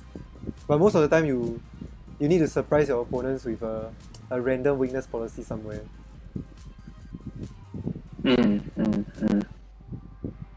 Then I also mentioned that Togekiss shares a lot of weaknesses that the setup mons have, except for Gudra. So most of the time this like forces the team to bring like follow me Togekiss. So sometimes it might be quite predictable. Like the Togekiss doesn't pose much of a threat, in my opinion. Yeah. And in terms of tools, I respect that they collected a lot. Like especially with Fake Out, then Redirection. Yeah. So I think Luxray also has a lot of tools. Yeah. So I think like at that in that aspect, I think they are doing very well. Man, they're just, you guys are just talking about random like moves in chat that might not even be able to work Serene well. Grace also gives us 100% Serene Grace also gives us win 100% win chance. Yeah. But okay, I think and also having mons with good like sort of good recovery, I think that's impressive also. Yeah. Like Gudra. I think I underestimated Blastoise. the recovery. Now that you Yeah. mentioned that, Yeah, probably gives them Gudra, a lot more Blastoise, points than I and thought. Togekiss, yeah. Yeah. Yeah, they do a bunch of Mm. things, that's for sure. Where will you put them? I'm gonna put you in a spot.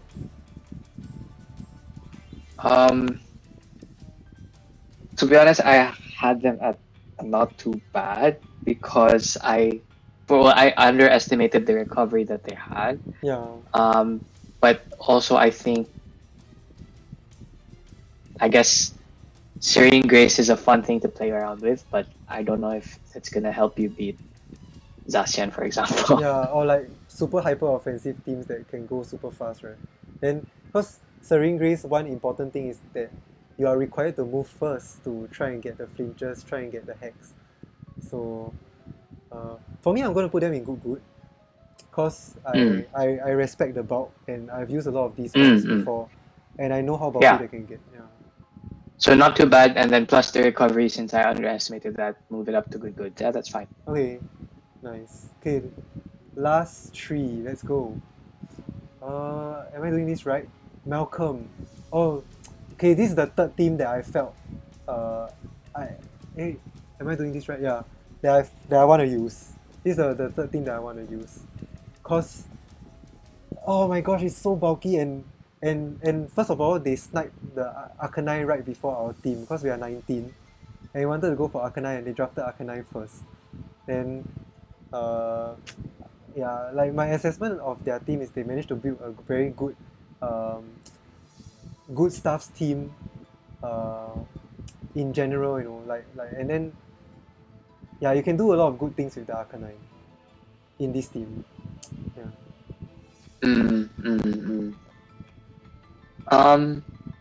All the they have cores are there. Yeah. They have both cores. Yeah. 4 rock weaknesses, but they have 2 resists. Stunfisk and Urshifu as rock resists. So I think they have that covered. What obvious modes did you notice? I'm not muted, right? Okay. Oh, sorry, you're changing stuff. Yeah. Yeah, no, I thought I was muted. You can beat up the Arcanine. Like a lot of what happened to my music? Yeah, a lot of the combos I can see, right? Oh my gosh, what's wrong? Okay, I was saying, right, a lot of the combos I can see revolve around this one mon called Vanillux. Yeah, like this Vanillux can do super a lot of things, and they have a lot of room to get creative. And yeah, like Vita, and then Drifblim with weakness policy. Then wait, Vanillux gets beat up? Yeah, it does. Wow. Yeah. And it doesn't have hand. Yeah, I know. Or I guess tiny ice things. I was looking for who the beat up user was. I was thinking Urshifu actually. Urshifu is okay. Gets beat up. Yeah, Urshifu is okay, but it's gonna do a lot of damage. Yeah. But screw Urshifu if you know, if Vanillux can use beat up, then use that. Then I also appreciate the Arctovish, because Arctovish somehow helps to cover a lot of the opponent's weaknesses, especially the Genesect, and arguably the Arcanine. Yeah, because Arcanine is weak to ground, then Arctovish just kills ground mons. So yeah, I really like the Arctovish pickup, and I like that the team like revolves around the Vanillux in a very cool way. Yeah, that's what I wrote.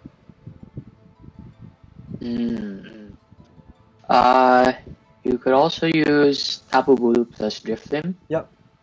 Grassy Seed, Unburden, Shenanigans, and then of course you have the Arcanine as either a support Pokemon or as a justified user.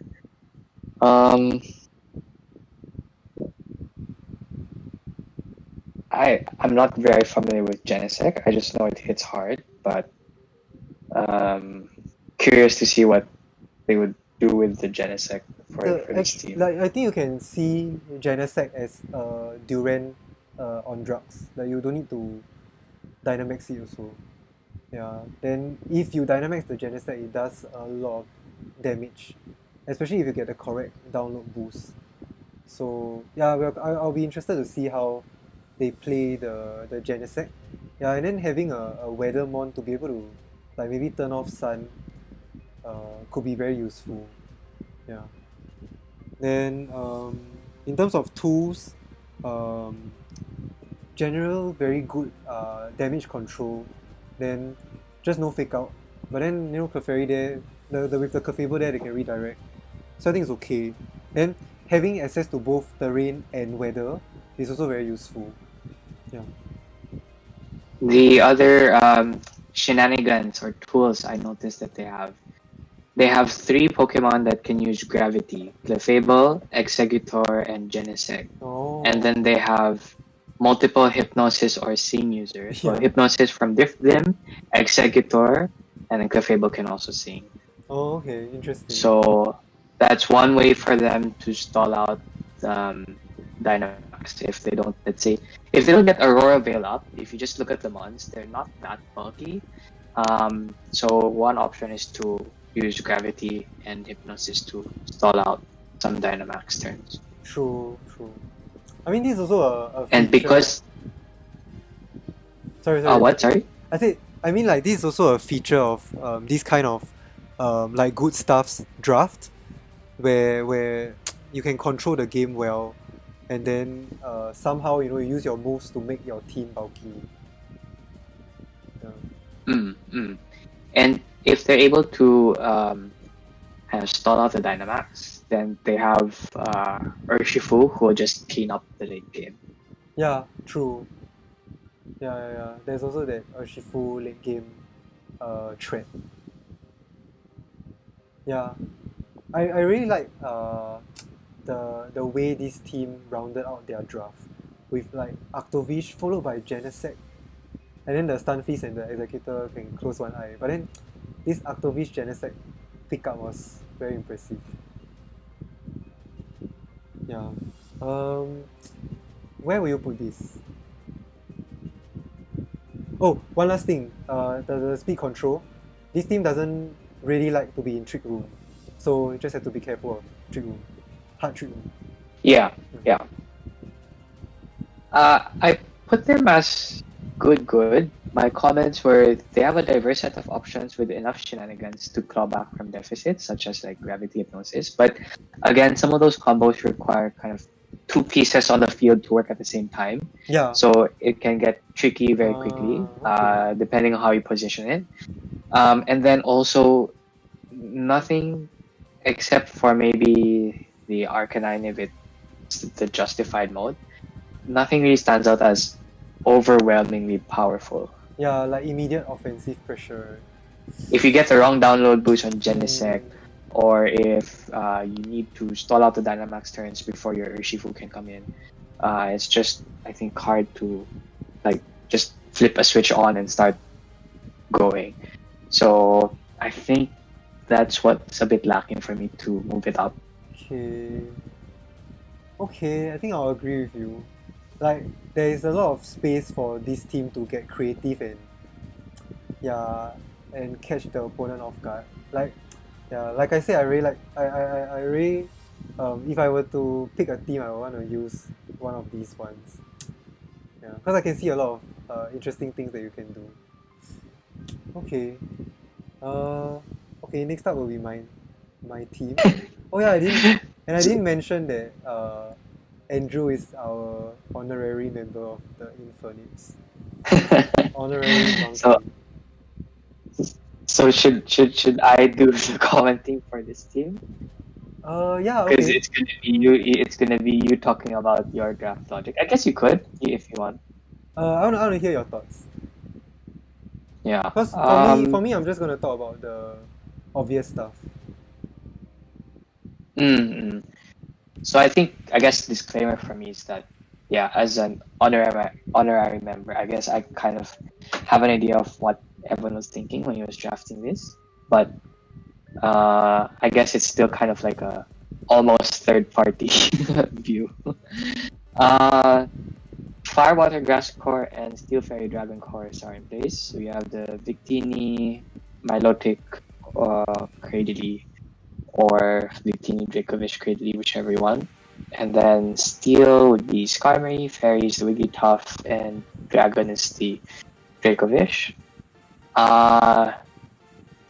There are 3 rock weaknesses with only 1 resist. So that's something to take note of. Victini, Zapdos, and Sneasel. And then only resisted by Sandaconda. Then 2 electric weaknesses, not a big thing. Oh no, 3 actually, yeah. Wait, no, I'm blind. I thought Zapdos was weak. So it's the Milotic and Skarmory, which are probably the late game win cons, Milotic and Skarmory, and then 1 immunity, which is Sandaconda.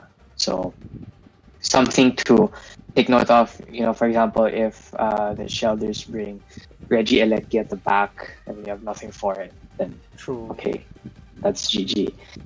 Obvious modes and key threats. Zapdos and Sneasel. So Sneasel with the fake tears to enable the Zapdos. There's a mini sand mode where you have the Sandaconda with Sand Spit, and then you have Dracovish to take advantage of the sand. And a minor mode, not really a mode, but Victini plus either Milotic, Musharna, or Wigglytuff. Basically, it's Victory Star plus any of the sleep moves. Oh yes, yeah, okay. But it's not that big, not that big of an accuracy because it's only 10%. Yeah, so it's true. Not big of a deal.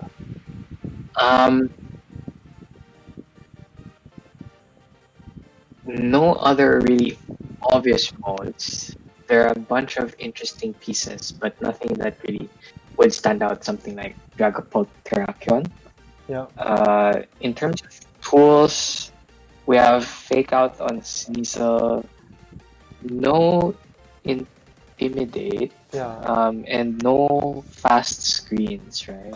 I think maybe Victini probably gets screens, but you'd probably not want to use Victini as your. Yeah. Like the only thing we have going is like Sneasel is now. So personally, I think I might struggle against super offensive physical attackers. Yeah. In terms of other tools, so I've talked about sleep. There's also 2 competitive ones, Milotic and Wigglytuff. But you're discouraging Intimidate mostly on Dracovish and Sandaconda. Yeah, and unlike other teams which are more physically heavy, you only have, or it's not like the whole team is physical. True. Yeah. In terms of speed control, no Tailwind. No. Does Skarmory actually get Tailwind? No, it lost Tailwind. Skarmory and Zapdos can't Tailwind, which is quite sad. And then Trick Room on Musharna, and Victini gets Trick Room, right? Yep. Yep, so Musharna and Victini, but again, you wouldn't really use Victini for Trick Room. So the team basically is a decent combination of offense and defense.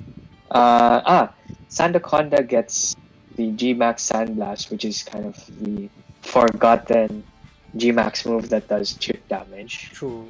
So I think that's something that I guess other teams have to be prepared for.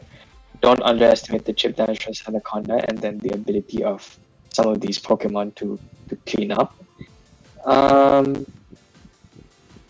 I think the Trick Room mode compared to some of the other teams is a bit weaker as well. So I think that's kind of holding it back from being absolutely terrifying. True. Okay. But some good late game mods. I like Nilotic a lot. I used it a lot in Series 5 alongside with, let's say, Corviknight, and just having like 2 mods like that can outstall your opponents and just recover off the damage is really good. And with multi-battle, well, actually, Skarmory is the equivalent of the Corviknight that I was using. Yeah. So, stalling them out with 6v6 20-minute timer is pretty good. Okay.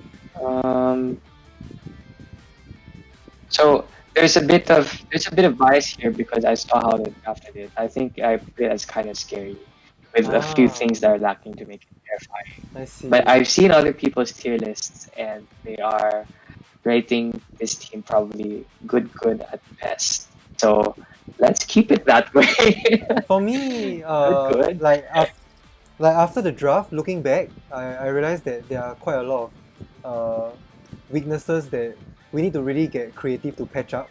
Like like being weak to Will-O-Wisp, then a glaring weakness to Rock, like super strong offensive Rock mons. Like I'll be afraid of Terrakion and Regirock.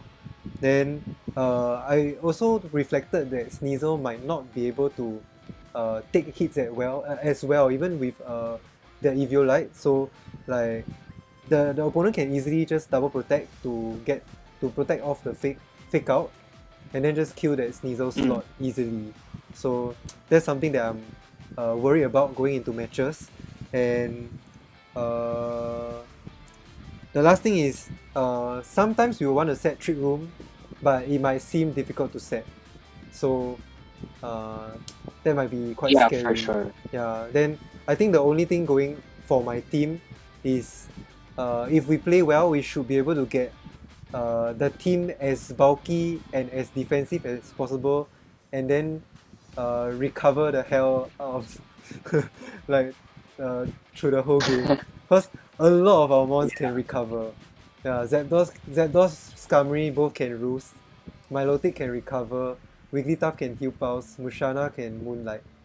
Yeah, so if Sandaconda gets like shot up, that will be insane. But too bad it doesn't. So then in terms of speed control, like Zapdos will be the most reliable mon that can airstream, but sometimes it might not be enough. So I think most of the time we might need to rely on bulk. Yeah. Yeah, I think similar to some of the other teams that have kind of obvious Dynamax mons, like here it's like, okay, they're probably gonna Dynamax Zapdos. If not, maybe it's Sandaconda. Personally, I'm leaning towards ranking it lower. Like either good or not too bad, because like we really don't have that crazy amount of offense from the get-go. Then Yep. Yeah. Same as some of the other teams we've rated. Yeah, then like the more I look at it, the more I saw like a few flaws that might be difficult to face. So I'm personally like leaning towards drafting it low, like ranking it lower. Like maybe not too bad. Let me look at the tier list. Yeah, sure.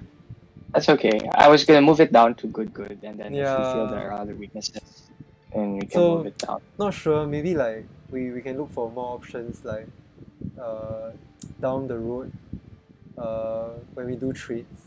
Yeah, but that's my opinion. Like I'm having a bit of like some reservations with the team.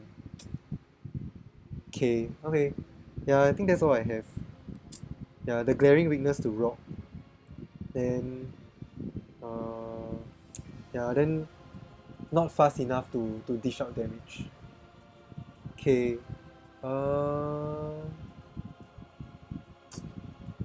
Okay, last one. Mr. Torterrawide. And this is our the last team with this like archetype, the double S double A, like 4B double C. Very interesting. Then like at a glance, right, I felt like this team like wants to try everything. But from what I say, like it's sort of like a jack of all trades. But then the question is, will it be a master of like all of them, right? Because they're trying to collect a lot of different things, like the shadow tag, then like coughing. But I'm not sure how the coughing can play well with the team, especially when the coughing stops a lot of important abilities. Then like yeah, just trying to pick up as many types as possible, which is quite interesting. So they were able to get the Firewater Grass core, Mhm. so that's Cinderace, Primarina, Celebi, and then Steel Fairy Dragon with Celesteela, Primarina, and Trampa. Yeah. Yep. Some common weaknesses like Ghost and Dark, but they're compensated for by at least 2 other Pokemon, so it's Yeah. not as glaring as some At of the other first teams. I thought like the bug weakness is very glaring. Like Gotitel, Celebi, Crocodile, Umbreon, they're all weak to bug. Oh, yeah, Bug. But the That's thing is, 4 Bug. Cinderace and Celesteela cover it super well. So and Mm-hmm. then there's Yeah, no they point. do. Yeah, there's no point going for max bug when Cinderace and Celesteela are on the field because they might be physical. So it's okay. Yeah. Then I also For think me, that like picking up the Drampa might not be that useful. I think like they were going for Cloud9, but not a trick room strategy because Drampa's gonna be alone. But then like Drampa's so slow, then like even with the Cloud9, I don't know whether it can help the team. I guess it can enable Cinderace to always be fast to try and put out an attack before anything. Yeah, but I don't really know. Oh, I forgot to change this. Yeah, I don't really agree with that Drampa pick. But I guess they can prove me wrong.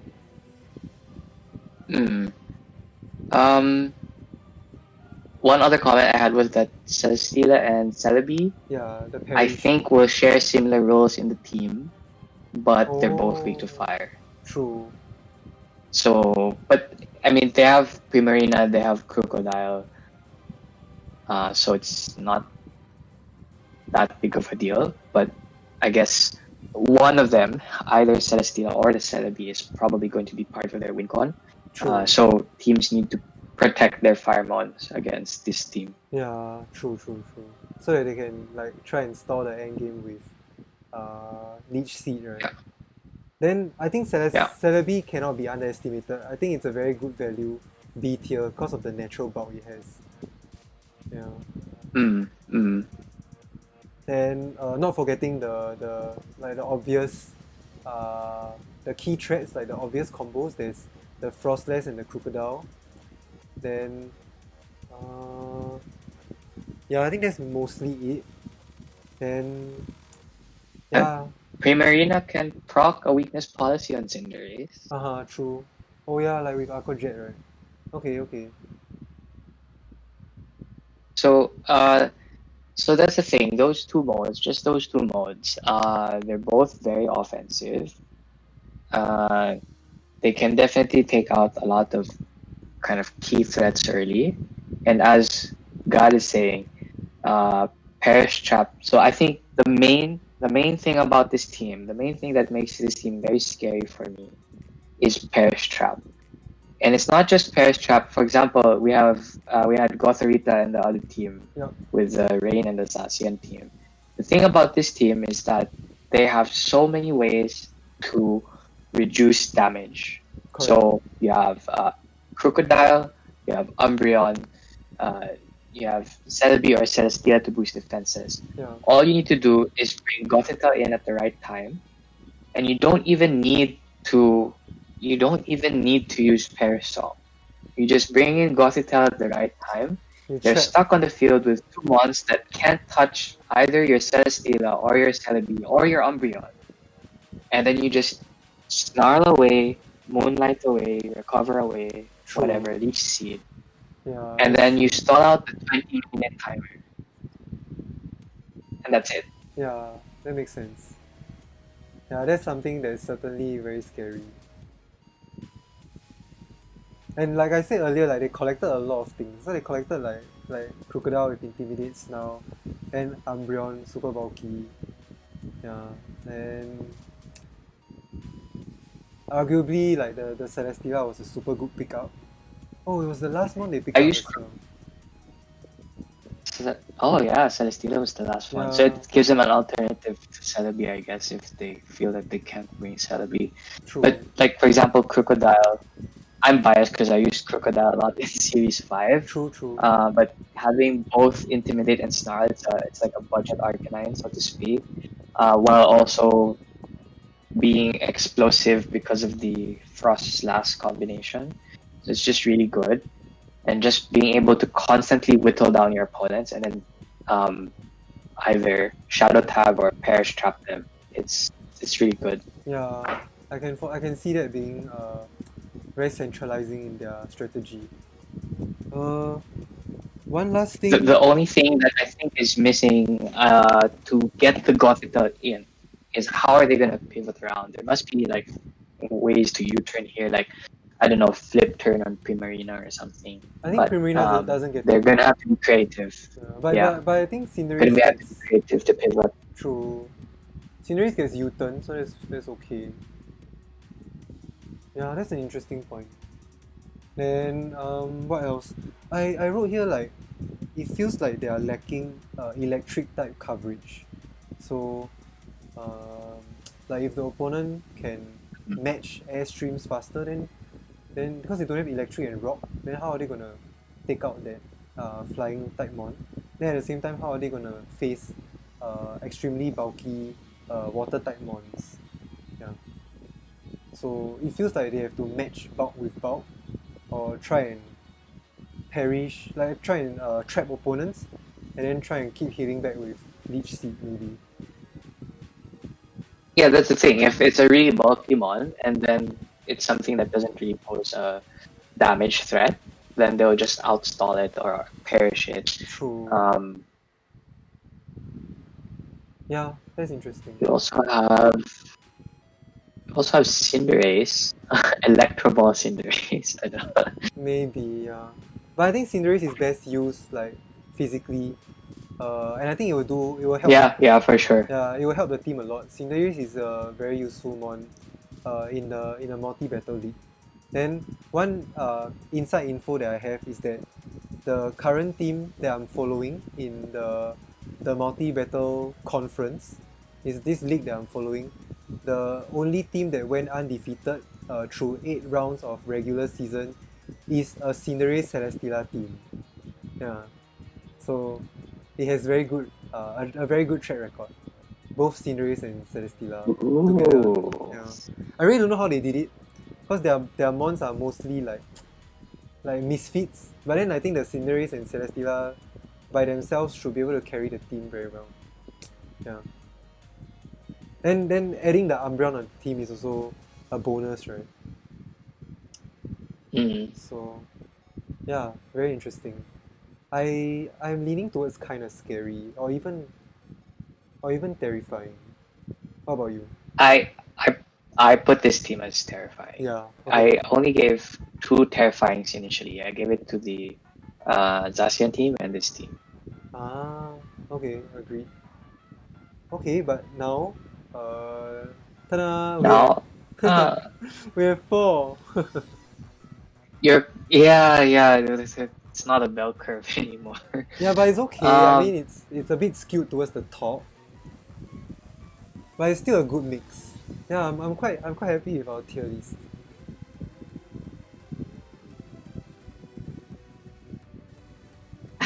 Tim is saying they're going to disappoint. Well, I don't know. It does look very scary to me on paper. True. Plus you have very good bulk, like insane bulk that is difficult to recover from. For example, Celesteela and Umbreon. Where is the team again? Yeah, very good bulk with super good like tools to reduce damage, to control the damage. Yeah. So yeah, That's all. Do you have any closing thoughts, Andrew? I'm sorry this took quite long. Oh my gosh, man! I doubled the time we expected to run. Oh, thanks for tuning in, Henry. See you guys. Enjoy your lunch. Oh man, we took 3 hours and a half. Oh man. It's alright. It was fun. Overall, I think so. Initially, my initial list had something closer to a bell curve, and now we're moving towards the top. And I think that's just because as you start discussing things, you start to see all these kind of interesting things that are going on about their teams, and something that may not be obvious at the first glance, right? That's a good point. So it just goes to show that people have just really kind of drafted very interesting teams. And again,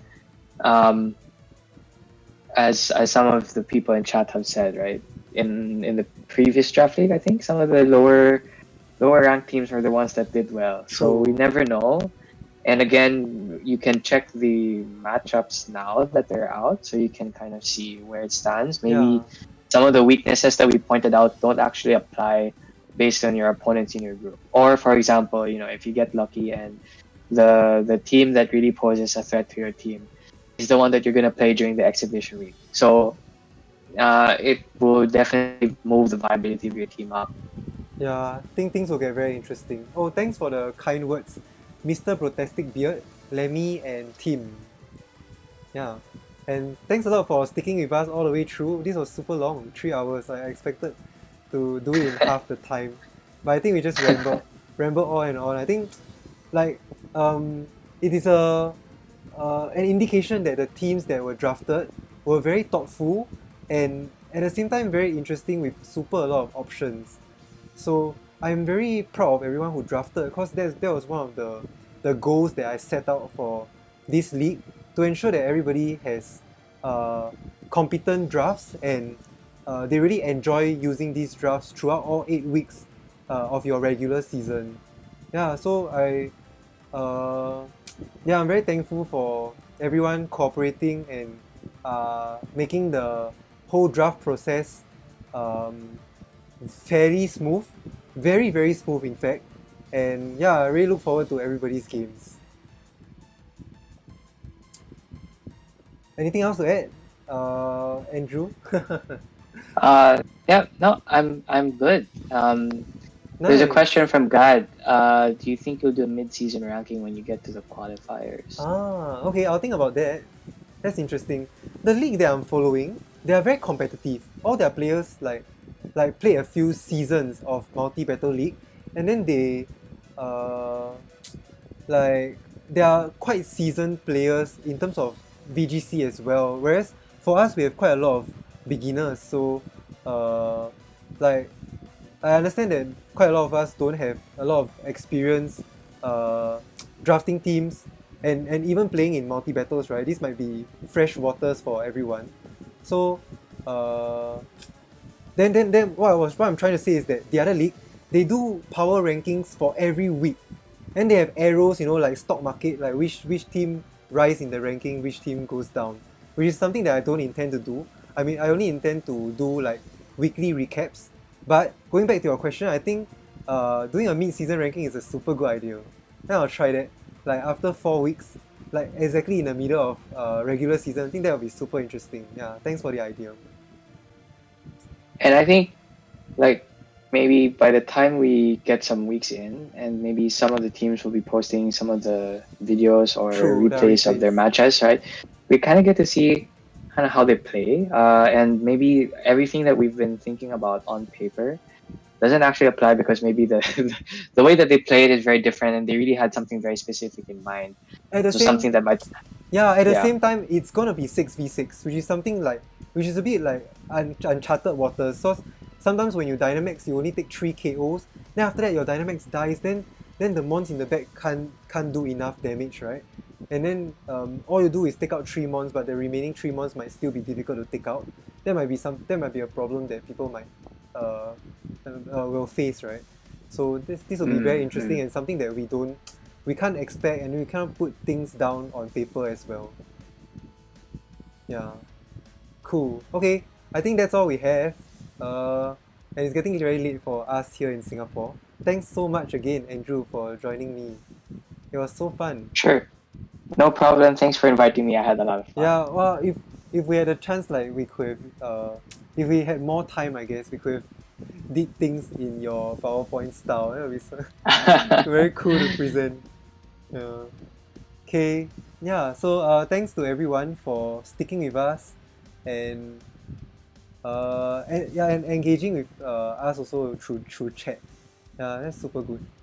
So I think look forward to our weekly recap videos. So like because I understand that most of us can't stream or record our games, so I think it'll be fun to talk about the matchups and talk about what went down.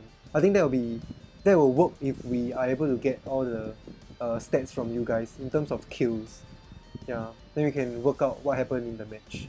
Then really look forward to everyone playing your matches. Oh, please, if you stick with me all the way through, I'm gonna remind you on Discord also. But please try and contact your opponent as soon as possible, because having to match up with 2 people is already tough, and then having to match up with 4 people is like twice the effort. So yeah, please work together with your teams and your opponents, and then try and get the games in by the weekend. Your teams for this exhibition week, you can prepare memes, you can prepare anything. You don't have to prepare fully EV train mons. So you can also take the time to obtain your mons and make sure you are prepared for the future weeks. At the same time, we also release week 1 pairing, so you can also plan in advance and prepare for those matchups. So good luck out there and have fun.